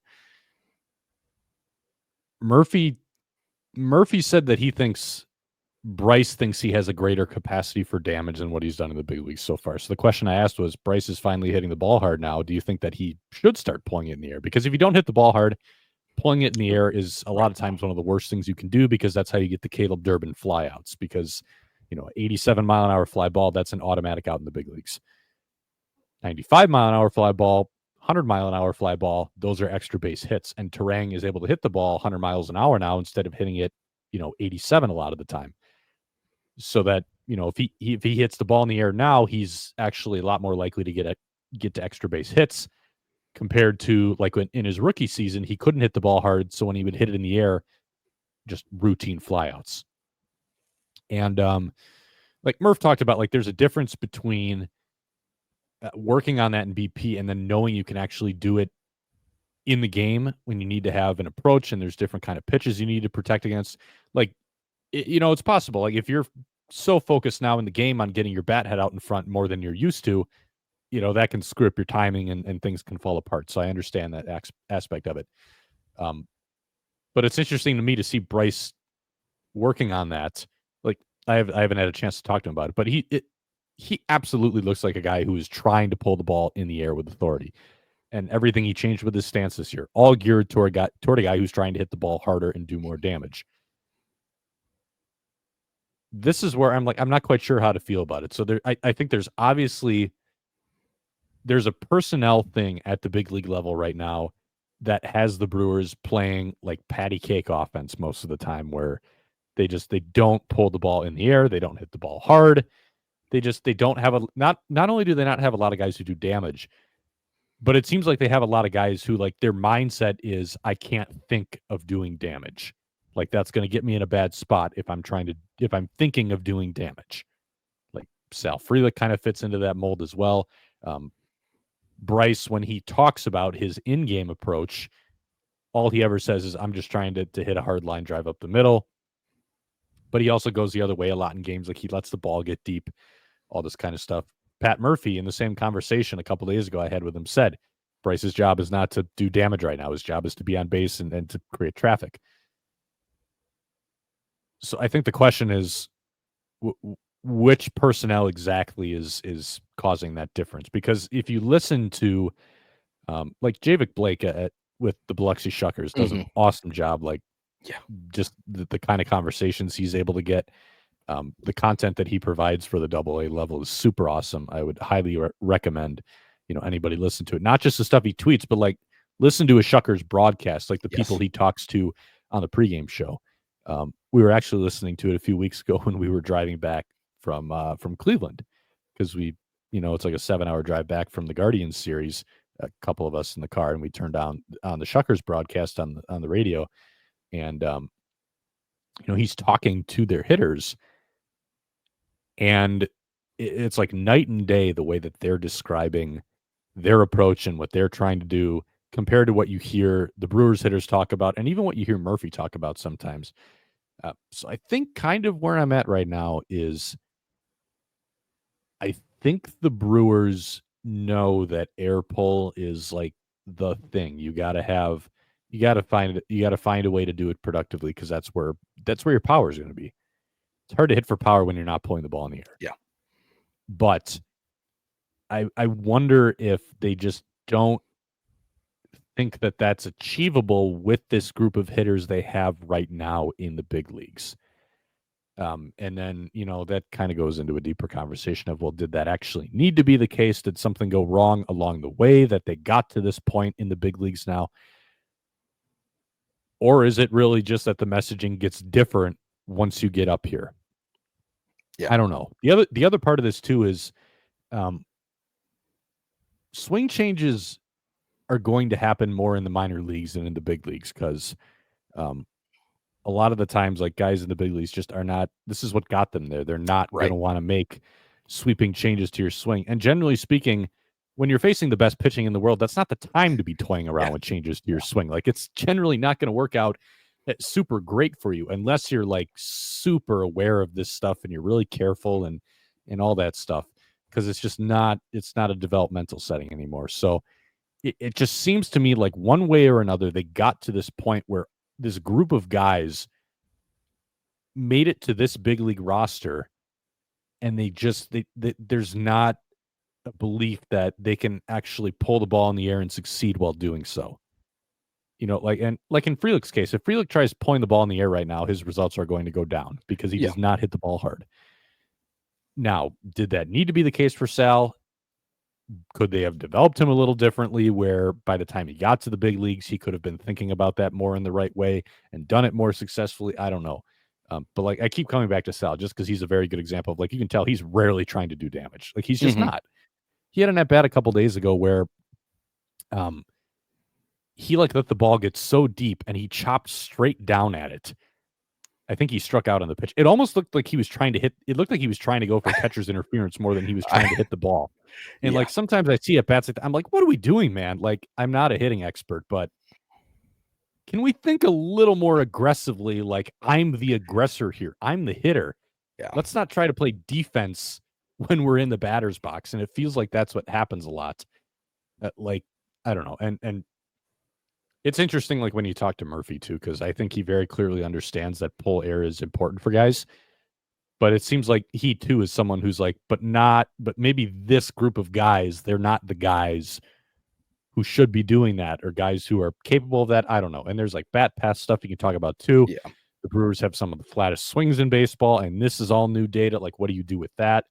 I know I've talked to, like, Murph has talked a little bit about how, like, you got to have the right kind of bat path to be seeking certain kinds of contact, or the right bat path is different bat paths are going to lead to different results when your timing's off. Like, it's just all this stuff. And generally speaking too, like, hitting development is still behind pitching development because the tech is newer. They haven't figured out how to not only use this stuff or what it all means, but then train it.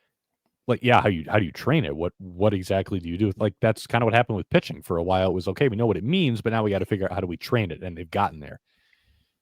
This is turning into a really long-winded answer, and I'm not sure I'm really getting to a complete answer. But I think they're on the right track in the lower levels. But there's something personnel related up here, whether it's the players they have right now, whether it's the coaches they have right now. Like, there's some kind of mix of that is, for whatever reason, like, putting them in a spot where they don't seem to think that this kind of thought process to hitting, which is generally the thought process that gets you to damage. Yes. They don't seem to think that that's just something that this group should be prioritizing as much. And, you can have a discussion about, is that the right thing? Is that the wrong thing? How did we get here? It's a whole can of worms. I like, on the swing decision thing, though, I want to bring this up. like you talked about, you're afraid guys are being too passive. I I think the Brewers see that. Like, so the Brewers have their own proprietary metric throughout their entire, like it's cohesive throughout their Hmm.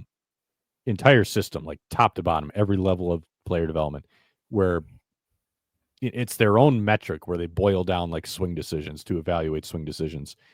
And that includes swinging at the pitches you should be swinging at, Right. not just are we taking pitches outside the strike zone. So I think they're aware of it.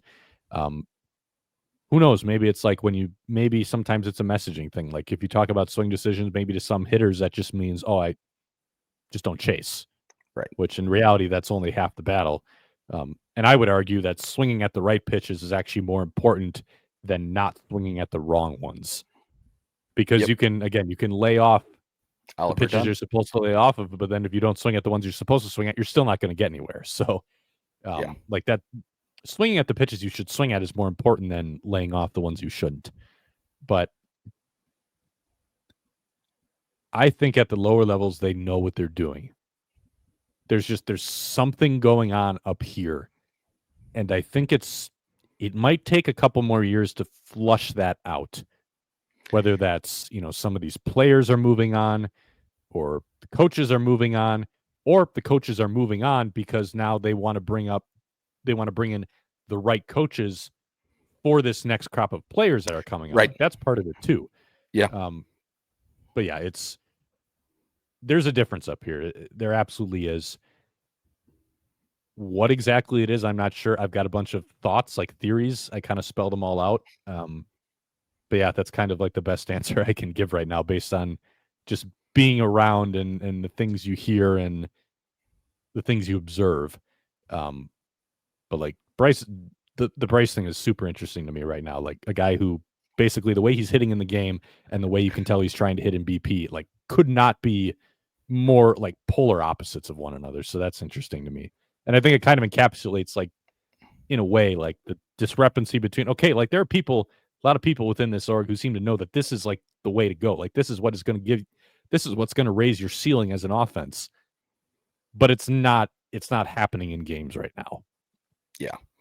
Yeah, I mean, that reminds me of what Yelich was before he kind of got going in 18 and 19 and really found the power stroke. But everyone would always talk about like Christian Yelich BP was insane. He would just hit nukes to the pull side all batting practice.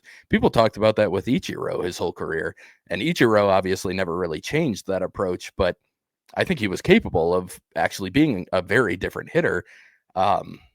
I don't think Bryce Turang has the same level of bat control of like Ichiro. So I don't think he's going to be able to do the same things he did. So for him, I think it would make more sense to try and get to the power than it did for Ichiro, who was going to get 200 hits and still bring a bunch of value, even if the power wasn't there all the time anyway. But yeah, I think that's enough time spent on that question. We got a few more we got to get through. We'll take one of the more just this will be a quick one. Nate asks, is there any evidence of wardrobe sharing between our like-statured players? Could pitch that as a benefit on our trek to a team full of Sal Freliks. Probably half the position players are all roughly the same size. So, Jack, you're in the clubhouse. Are Isaac Collins, Sal Frelick, and Caleb Durbin all sharing clothes, or are we mostly got our own wardrobes at the big league level? No, it seems like each guy's got kind of his own fashion sense. So Yes, that I makes sense. I haven't seen wardrobe sharing in the clubhouse. Not that that's something I'm paying a whole lot of attention to anyway, but maybe now I will, just Yep. because it's been brought to my attention. Frederick asked, is it just me or has Hoskins improved his defense? Granted, he says, I'm not qualified to comment on it, so just testing my analysis here. I've not looked at the metrics on this at all, but I don't think so. Like I don't see much. I think he's moving a little bit better this year than last year, so maybe it looks a little cleaner, like visually when you're watching it. But he's still slow. He doesn't actually have great hands like that. To me, there's not much there, Jack. It doesn't look like anything has changed metrically, I'm guessing. Actually, okay, so it was interesting that this question was in here because I was actually thinking like yesterday, like I don't see him like making so many of the obviously bad plays that he made last year. Yes.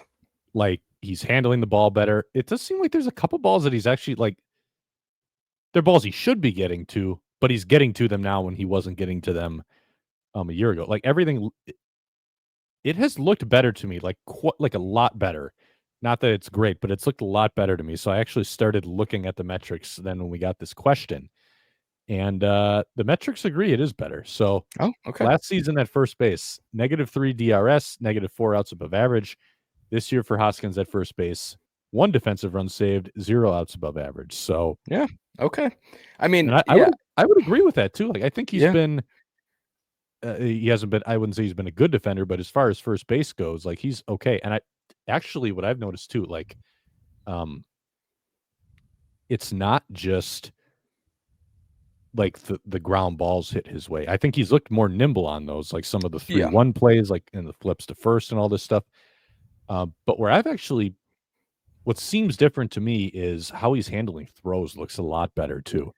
He has made some nice like picks. He's able to seemingly get like a little lower and get to Yes. some of the balls. And I Yes. think that probably connects again to the knee. I think Yep. last year he's never been a good defender. Like you said, he's never going to be, especially now that he keeps getting older at this point. But like he is moving better, and that's showed up in everything he's doing. You can just see even when he runs stuff out, like his sprint speed is probably not that much different. I haven't looked at it, but he doesn't look like he's hurting every time he walks or he runs through first base. And you can see it, like you said, on some of the flips and everything else, where last year it looked stiff and he didn't really have the fluidity to it. Mm-hmm. It's not fluid by any means, but it's more fluid. And yeah, I guess I can see that now, where I was probably thinking of it too much along the lines of like, is he a good defender now? But improvement from being a terrible defender to being an okay, hold your own first baseman, which helps his value quite a bit, considering the bats also obviously improved so much this year. I mean, yeah, that does make sense now that we kind of laid it out a little bit more. But yeah, that's interesting. That's a good call, Frederick. Yeah. That seems to be the case then. But Cheesehead like Oh, go ahead. hold on. I had one more thing I wanted to say. Like just with receiving the throws, like you said, he's getting lower now, and I think that's a big part of it. But like he's I've seen him pick a lot of balls that Mhm. he was not coming up with last year, and I think getting lower is going to help with that. It's a big Yes. part of that. Like if you got to actually like to pick a ball, you got to get down to the ball's level, and you're not just stabbing at it. Like you got to get down and kind of come through it a little bit. Yes. So I think he's able to do that a lot better. But he also like it looks like he can like stretch out more on throws too. Yeah. Like he can stretch toward the ball a lot better. Like he actually has looked surprisingly flexible when he's been receiving a lot of throws lately. At least that's what I've noticed. And it probably helps that like I see all this in person. Like I'm at these games. I think that's something you can see a little more Yeah. when you're at the game. But yeah, I'm like he kind of honestly now he feels like Rowdy Tellez to me, where it's like the range is still not good, but for the most part, like he's doing when the ball is within what should be a playable range for him, Yeah. he's usually looking fine, and he looks like he can just within the constraints of his range, like he moves okay. Like he seems decently nimble this year. And Yeah. it does look a lot different to me than it did last year when he looked like the Tin Man over there for a lot of the season. So I'm sure that the lower body absolutely helps with all that. Yeah, for sure. Cheesehead Kami asked us, when do we start becoming concerned with Churio having a sub 300 on base percentage? I mean, I'm not going to give a long answer on this. I'm not super concerned still. I think this was always, he was going to be an aggressive hitter. I think we saw at the end of last year, maybe a little bit more of just the swing decisions were really good down the stretch last year, and he was taking more walks, and he has started to not take a lot of walks, but he's at least starting to draw them with a little bit more consistently. I see you tweet about them like more than once every 4 weeks now, Jack. So Yeah. he's starting to draw them a little bit more. I think he's had a better approach lately. Whether it ends up sub 300 or not, I'd be surprised, because I think the average is eventually going to climb up, and whether he's walking a ton or not, it'll push it over 300. But it's going to be part of his game. I do think he's going to be a little bit of a lower on base compared to his average type of guy. That works for players. There are players who are good hitters who have that type of approach. He's going to have to clean things up. He's 21 years old in year 2. Like, we saw last year, Memorial Day was basically the turning point. He's been better since Memorial Day this year as well. And we'll see. I personally, it's not something that concerns me much, but is it something that you worry about, Jack? A little bit, yeah, because I think it just it hurts his production. Like, you got to be able to get on base better than what he's done so far. Yeah. I guess if we're talking like in terms of can he figure it out? No, because I think he's capable of making adjustments. He's still really young. The other part of this too is like I would actually be more worried if he's going too far in the other direction, because like when you have a guy who is as talented as he is and has like the quick hands and the bat speed and the explosiveness, all this stuff, like he has the ability to cover just about any pitch when he's going well. That's a guy who should be swinging. That's a guy who should be aggressive. That's a guy who should be trying to do damage whenever he gets a pitch in the strike zone. So if he's drawing a ton of walks, I honestly would not be shocked if like one of his higher walk seasons and actually could end up going down as one of a like what eventually becomes a down year for him. Yeah. Like if we go back and we look at his career, you know, if everything goes the way the Brewers are hoping in 20 years, you might find that like the seasons where the power numbers are down are the seasons where he was drawing more walks. And sometimes you see that with hitters. Like Christian Yelich was a good example a couple of years ago. He was drawing the most walks when he wasn't hitting. Yeah. Because a lot of times the pitches that he was previously doing damage on, he was following them straight back and then just grinding for the rest of the at-bat, and he draws a walk. So I in Churio's case, especially just because the talent is there and it's such a interesting swing that's capable of really amazing things. He's chasing way too much. He's got to walk way more than he does right now. Yeah. But like the 6.8% from last year, that's kind of where I want it. Yeah. And I think he can get back to that. It's just, it has been a little discouraging that for a guy who's good at adapting, he's seemingly gotten worse with swing decisions. That's been a little odd to me. I know development's not linear, but like to see something process-based like that get worse when I'm not sure pitchers are really attacking him all that differently. Like they did this last year where they threw a ton of pitches out of the strike zone and he just stopped chasing them.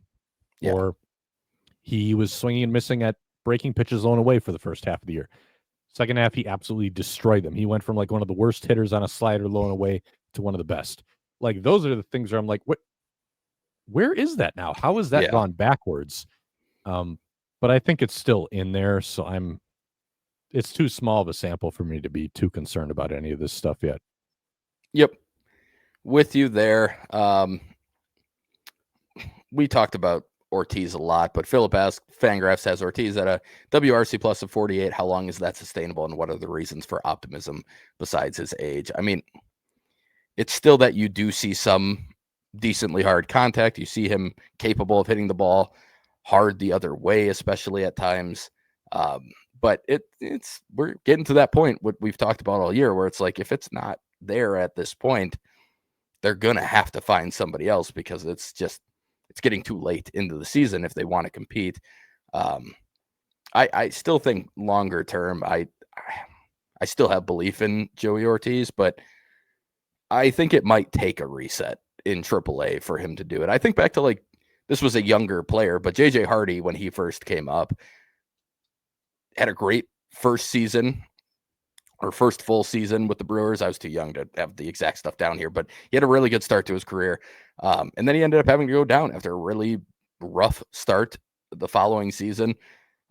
He returned. He was pretty good for a year. Then he had a little bit of a setback. And then obviously they traded him for Carlos Gomez and all that stuff happened. And he had a great career after that, ironically, with the Orioles after all of that. But it's not something where I'm super confident it's going to get fixed this season at this point. I do think there's been, again, I keep saying it, I think there are positive signs, and I still think he's getting pretty unlucky. I think of like the line shot he hit to right that ended up being a double play with Caleb Durbin on first base in the Padres series.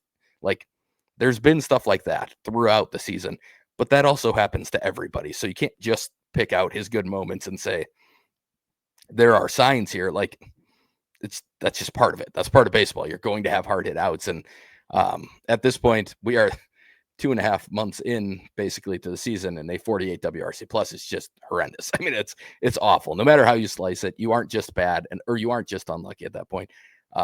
The defensive metrics have been coming around on him. I agree with that. I still think he's been a fine defender. I know the Brewers internally have maybe thought that he wasn't making some of the out of the ordinary plays, but basically making every play that he's supposed to make.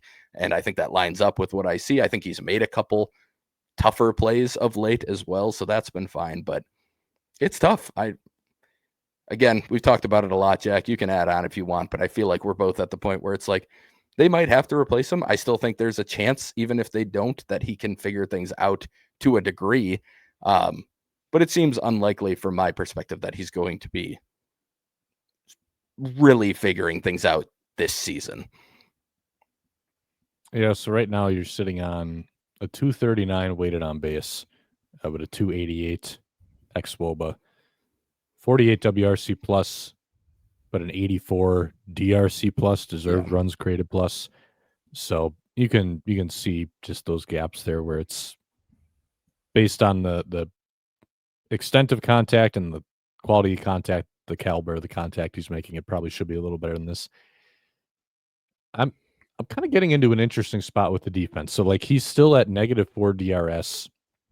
I just pulled open like Baseball Prospectus too. He's at -4.3 deserved runs prevented, which is like BP's metric. I'm not saying this is like always the case, but like I don't think it really started standing out to me until this Braves series where I watched the kid that Atlanta has at shortstop, Nick Allen. Yeah. And there were a couple plays where I was like, it just seems like Ortiz looks like he's moving slower than this kid. And that was something that I guess hadn't really jumped out to me before, but like I wonder if it kind of explains what's going on with some of these metrics. Like we've seen him make the good plays, but then like there's just these plays where he looks slow. Yeah. And I don't really have a better way to describe it than that, but like it's not a bad play. And he looks pretty fluid yet, but it just looks like it's just moving slower. It's not like they don't look like quick, urgent movements. And sometimes with a guy like that, it looks like that because he's so good that the effort level looks so low. But I kind of wonder in his case if like there's more going on here and it has something to do with kind of how the metrics feel about him right now. Just like the plays I've seen where it's like compare him to another shortstop now, and it's like it just looks like he's just not moving as quickly as this other guy is. It was I think it was a play in the hole where it was like Allen got to that play in the hole like between how quickly he got there and just like the explosiveness with firing the throw off and all this stuff where it's like it feels like Ortiz has not made that kind of play, and he just even on the plays he makes, he's just not moving as quickly. Yeah. No, I think that's fair. I think that lines up with what I'm seeing as well. And that I know Kurt Hogue wrote an article and talked to Matt Erickson a little bit, and he had mentioned that, Ortiz, they think is getting too high on like his jump into the pitch. Basically, infielders will do a little hop so that they land as the pitch is getting hit so that they can immediately make their reaction. And it just keeps you moving. It keeps you, it's prep steps, but it's really the hop at the end. And they think he's doing it a little too high where he's not actually landing in time. And that's causing some bad breaks on balls, which is an interesting thing too. It could lead to him looking a little slow out of the gates if he's kind of scrambling to try and make up for it. So maybe that can get cleaned up and will look a little bit better. But yeah, I would agree with that. Allen made some nice plays this week that they did clearly stand out compared to Ortiz. But it was just interesting to me because like we've heard about Joey, how he's supposed to be a plus shortstop, and then seeing Allen make those plays, and it kind of like reminds you like, oh, like that's what it's supposed to look like. Yes. Yeah. That honestly, most of the time, like just when you have the ability to compare, that's where you learn the most about. Like when you can see a plus defender on one side of the ball, like we see it at lower levels and stuff too. Like it just stands out a lot more when you go, oh yeah, okay, so he looks fine, but that's what it looks like. Okay, yeah, no, that makes sense to me. Tox asked us, we mentioned some third base options at the deadline potentially last episode. He asked us, With the D-backs kind of looking like sellers after the Corbin Burns injury, is Eugenio Suarez a realistic trade option? I wouldn't rule it out. I'd think the Brewers would need to be in contention. I believe he's 15 million or so this year on his deal, if I remember off the top of my head. I think the Brewers would have to feel good about it to get the clearance to do it. Now, obviously, they would be only covering half of it or not even half of it for the remainder of the season. And it could help if they traded a guy like Savali and cleared some of that space as well, like they did with Montas by including Junis in the deal last year. Kind of ate up some of the money difference, but I could see it. I mean, he would certainly add some of the power element that they're missing. It would make some sense for sure. My guess would be he'd have a pretty big market at the deadline if he is available, and that might make things a little more difficult, and they might end up going for like a Yohan Moncada instead in that scenario. But what do you think, Jack? Option? Yeah, my guess is that I think he's the best fit for them out of anybody that's out there because he gives them exactly what they need. Right. But I think, like you said, it's more likely they try to trade for the poor man's Suarez than the actual Suarez based on how that market looks. Yeah. Like, I don't think it's a guy they're going to pay up for. And I'm not entirely sure I would either, especially as a rental. So, yeah, I mean, he's, I think out of everybody that's out there, he best fits what they need. But I could see them ending up with him, but it's not what I would draft up as the most likely outcome. Yeah, that makes sense. Last question we got here. Henry asked, would love to know how Tobias Myers and Jefferson Cairo have looked at AAA. So interestingly, we talked about Myers right when he got sent down. He hasn't really done any of the stuff that we talked about in terms of going to using like the slower velo band pitches that he has, which are the curveball and the changeup in the lower 80s range. That usage is about as low as it was before. He did use the changeup 10 times at 11% rate in his latest start, which was tonight before we recorded. But for the most part, it has been four-seam, cutter, and still slider as the main pitches for him in AAA. So that's been interesting. The velo has been a little all over the board. Today, well, the start before last Thursday, the 5th, he actually was throwing some fastballs at like 89 miles per hour. And then he got all the way up to, he was sitting 96, 97 in his last inning. So that made zero sense. This time out, it says, if you look at the summary, that he had some in like the 87, 88 range. I did look at those. Those appeared to be cutters to me based on the shapes that I saw. I maybe missed a couple, but I think he was still as low as 90 on his four seam. And then he still maxed out at 97.4. So we're talking like 7-8 mile per hour difference in the fastball velocity at times. He's always been a guy who's we talked about it a lot last year. Like sometimes he'd come out throwing 90, 91 in the first inning, and then he'd be into the mid 90s a little later in the game. Like he's always kind of had that, but this is as wide of a range as I've ever seen from him. I mean, like I said, it's up to 8 or 9 miles per hour on the one start last week. So it's been interesting. I mean, the results have been fine, not great by any means, but he's doing fine down there. I just don't know that that he's really part of the plans for this year at this point. I think Logan Henderson's ahead of him in the pecking order for the guys who are in AAA right now. If they bring another guy up, Carlos Rodriguez is hurt currently, but I think Myers maybe is next in line at that point, but I don't know. I mean, they already have 6 starters in the big leagues at the moment we're talking about with Savali in the pen, and I just don't know that we're going to see Tobias Myers much more this year, and I don't know that necessarily means he's done forever, but I think he's a work in progress in Nashville right now, and I don't know about that. Now I'll talk about Cairo when I get to the sandbox, which is we're almost at 2 hours already, so this is going to be a long episode, but do you have anything you want to add on Myers there? Yeah, I think now it just sparks a debate about how does he best serve the Brewers as a member of that 40-man roster?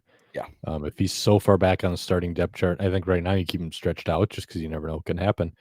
But we touched on it before. Like, as you get later into the year, do you start trying a relief role and see if that's how he makes an impact? Because now you're getting into that territory of, I don't think there's any rush to move on from him for good. No. But ideally, you'd like a guy on the 40-man roster to be someone who's at least providing intermittent contributions to the big league team. And if he's not doing that as a starter with where he's at right now in Nashville, I think you got to start having some conversations about, what do you do here? Do you make him available in a trade to clear a 40-man spot? The Brewers have done it before. But I think Myers still has, he's pre-arb and all that stuff. I'd be a little surprised if they did that. It's not a Luis Arias type situation yet. But maybe that option is, let's try the bullpen and see if he comes out throwing, can he throw 96 out of the pen, fastball slider? Let's run with that and see what happens. I don't know. But yeah, I have a hard time seeing any way he really impacts this rotation for the rest of the year, honestly. Yeah. So I think it's either he doesn't come back, or if he does come back, it's in a different role. This is going to be an interesting one to follow because we're not going to get to see it up close. But I think this just feels like a story where there's going to be some interesting stuff that kind of goes down here. Yeah. Yeah, I would agree. It's funny. Last year, you called going into the season that he was going to make at least 15 starts for the Brewers, and he ended up doing that, obviously, and having a great season. And this year, kind of called, he might take a pretty big step back, and it has happened. I think, honestly, more than I expected it to. I thought there was going to be a regression. I thought he was going to still be a major league caliber pitcher, starting pitcher, but he's not right now, and I think that puts him pretty far down in the depth chart. And like you said, reliever is going to be on the table as well. I mean, at one point, that was kind of what we were looking at him as when he first got to AAA with the Brewers organization. So that could end up being a role for him as well. But yeah, it's going to be hard for him to find his way back into the big leagues as a starting pitcher this year, I think. But not to make this an even longer podcast, but I do need to do my minor league sandbox. So I will, I'll try and run through this one pretty quickly. We'll start on the hitting side, and I'll start with Jefferson K-Row since we got the question about him from Henry. He's 5 for 13 since returning. They're all singles, 3 walks, 0 strikeouts. So still doing a very good job of getting the bat to the ball. I haven't looked at the hard hit stuff or how hard he's been hitting the singles or anything. It's too small sample for me to be too concerned about that. I have been watching him throw. He hasn't had too many opportunities to throw, and unfortunately, they've mostly been on breaking balls in the dirt. So I've been doing, some pop time stuff on it. They're basically at 2 flat, but again, none of them are good pitches to throw on. So I want to see what he looks like when he gets a fastball to throw. Rick Sweet did talk to Jeff Hem, the AAA announcer, the Nashville Sounds announcer, pregame, and he mentioned something I had not heard yet, which is that Jefferson K-Row has 12 bolts in his shoulder currently. And he basically said he's gone from what we considered essentially an 80 grade arm to an above average arm. So I don't think this is a case where he's going to just all of a sudden have nothing behind his throws. It's not a Stephen Vogt situation. But I don't think we're ever getting the 80, even close to the just elite arm that he had back. And that could end up playing a role in whether he's just a fine, backup catcher rather than the potential. I mean, I saw a potential all-star catcher in him before. That could be a lot more difficult to reach if he doesn't have that cannon, because that was a big part of the value that he brought defensively. He does plenty other good things defensively, and Sweet said that he did mention that, when they talk to pitching coaches, K-Row's always on top of stuff before the coaches even are. So he's got that type of mentality and a really good mind for catching, but the arm is going to be something to watch. Quickly to go through some of the other hitters, DSL side, Leonard Rijo had a 1072 OPS so far this year. He's played 6 of his 7 games as a shortstop. He hasn't made an error yet. He stands only 5'7", I should say. But he received a bonus of $225,000 to sign. So that's a pretty decent bonus, especially for a guy his size. It might take a bit of a growth spurt, but I've seen some swings. It's a pretty decent looking swing. He has a little juice from what I've heard, despite the size. So an interesting name to keep an eye on, especially since he's been playing a lot of shortstop, which means they must love the glove, or they must like the glove pretty much. Sticking with then a AAA player, Anthony Siegler. I talk about him all the time, but he had another 1055 OPS week. He played some more third base. He needs some more reps over there. I don't know that he's quite ready for it yet. He had some plays where it's not like they weren't routine plays. They weren't plays you necessarily expect a guy to make every time. But some plays that I think a more experienced third baseman would have made that he wasn't able to. I think he's going to be just fine, though. I think the actions over there are fine. I think he's just getting used to the reads on the corner. So give him a couple more weeks of reps there, and then I still think we're seeing him in the big leagues, if not before then. Moving to Double A, Luke Adams had a 1445 OPS this week. Prior to today, I don't know how he did tonight, but he won the Southern League Player of the Week last week with 2 doubles, 3 homers. He was hit in the C-flap of his helmet, meaning like the thing that covers your face on your helmet that a lot of players wear now. On Sunday, it was a slider, but it was a mid-80s slider. It was from one of the better pitchers in baseball at the moment, Brody Hopkins. He had to leave that game after staying in and running for a couple batters, but he was playing again on Tuesday and Wednesday. So no concerns there long-term. Luckily, just dodged a bullet. It just missed hitting him in the face. Overall, he's got a 910 OPS coming into tonight with a 175 WRC plus. He turned 21 this season. His strikeout rate and walk rates have basically held the exact same at every level, which is impressive. His contact rate, similar. Whiff rate. It's hard to doubt him at some point. I know it's a weird profile, but he's been very young for his level at every level, and he's performed at every level by having the same approach. And it's not like a Joey Weimer swing where there was always going to be swing and miss concerns. I don't think that's going to be a huge part of his game no matter what. So Adams has been very impressive this year. Brock Wilken, who's been playing third with Adams at first most of the time, slow finish to the month of May after a great start. He almost got hit in the face by a 100-mile-per-hour fastball. He went into a bit of a slump after that. Not that he can use that excuse forever, because people are going to throw stuff up and in, but given what happened last year, I understand that he may have had a bit of a momentary panic and maybe caused some mental things for him for a couple weeks. He also may have just gotten cold after having an incredibly hot start to the month. He started June extremely well as well, though. He had a 4-homer week, again, 2 doubles. He posted a 1342 OPS, 165 WRC plus on the season. He's up to 16 homers. He had 17 all of last year. He had almost twice the number of plate appearances he has currently, so he's on pace to almost double his home run output. I still think he needs to go to AAA pretty soon. Maybe if Siegler gets the call to the big leagues at some point, they bring Wilken up to Nashville to play third base. Marco Dinges, he's been a staple of the sandbox this year. 1330 OPS this past week with 2 homers and a double. One of the homers left the bat at 108 and was just a rainmaker. I mean, it was so high in the air. The outfielder just looked lost. He didn't think there was any chance it was going out, and then it still went out because he hit it at 108 miles per hour. It'd be very interesting to see what happens when he starts hitting some of these 110 mile per hour balls at 30-degree launch angles instead of basically 40-degree launch angles. But even then, it just shows the insane power that he has. He's now up to a 134 WRC plus in high A. He's walking quite a bit less than he was in low A, but he's still not striking out. He's still not whiffing.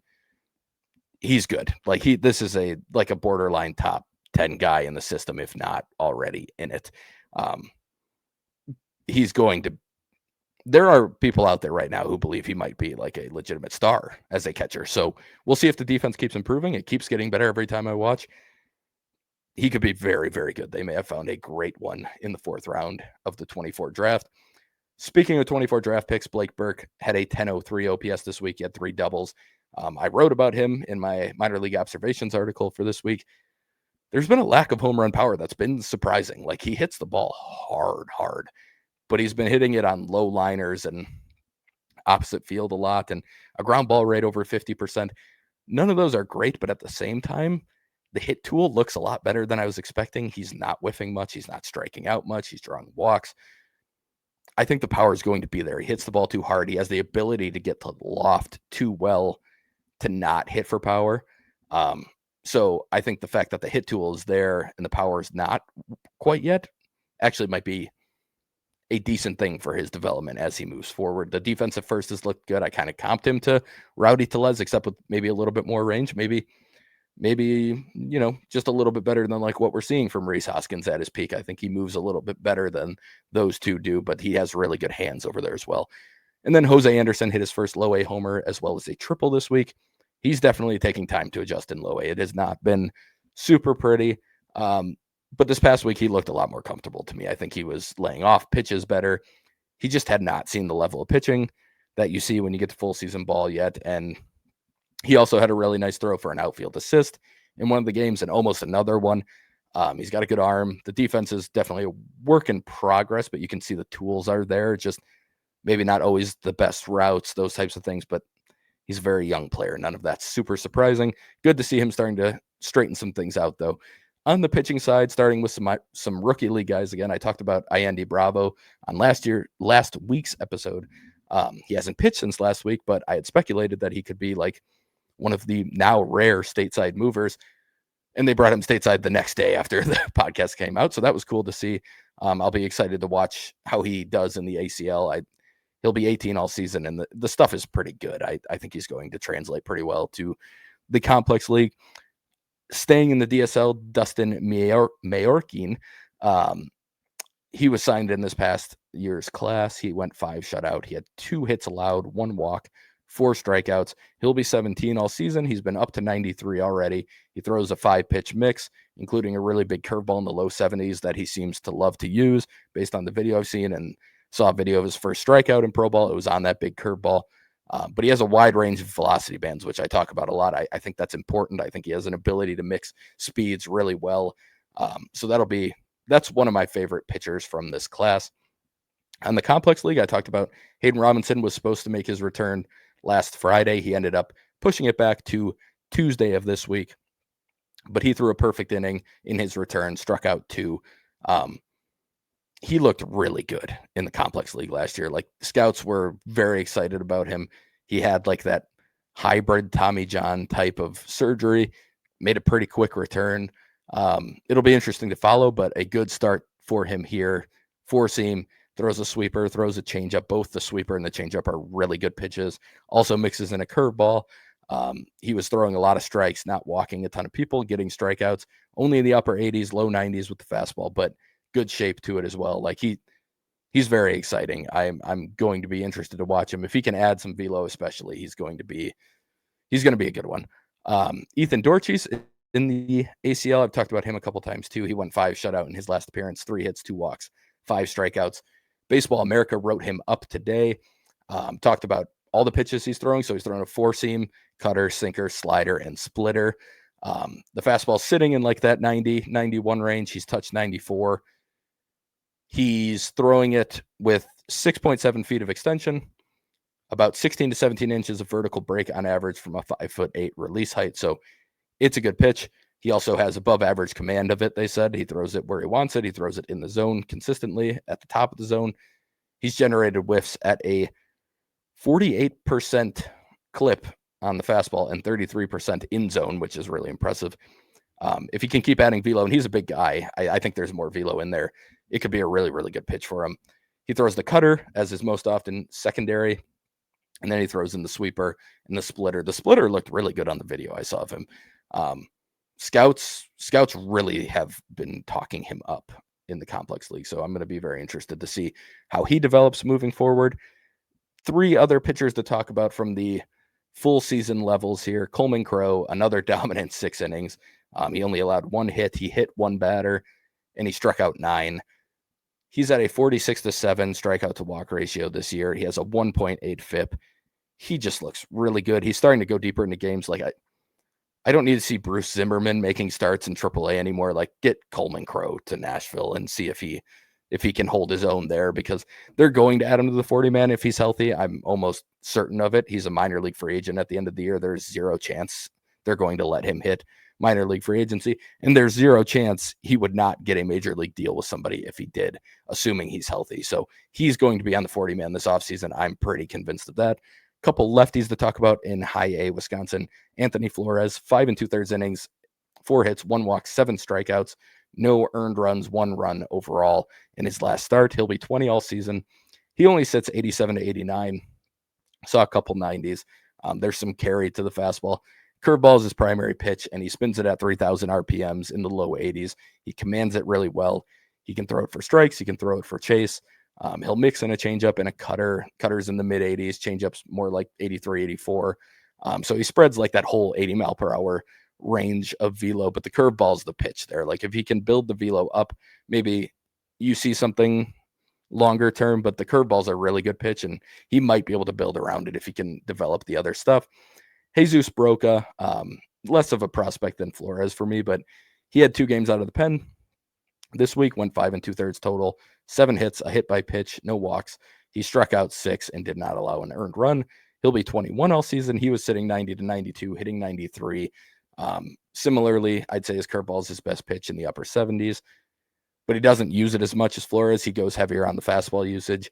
And then the changeup is a solid third pitch in the 84, 85 range. Broca just had a solid week, and I figured I'd highlight him a little bit. I don't think I've ever talked about him, but of the two, Flores is definitely more of a real prospect in my opinion. But yeah, that's the whole minor league sandbox for this one. That can pretty much wrap up the episode. I think this was one of our longer ones. Maybe I shouldn't be left in charge anymore, Jack. I might be leading us into a longer discussion than we even normally go. But do you have anything you want to add before we sign off here? Just that I kind of like having you in charge. This is a little bit easier. I can just kind of sit back a little bit and just go pure analysis. Fair. Well, we can do whatever we want. We'll figure it out. But yeah, I think that will do it for this week. Hopefully, maybe a little bit more of a successful week to talk about next time we get together. But this should release on Thursday, and then we'll be back, I believe, next Friday. So thank you all for listening, and go Brewers.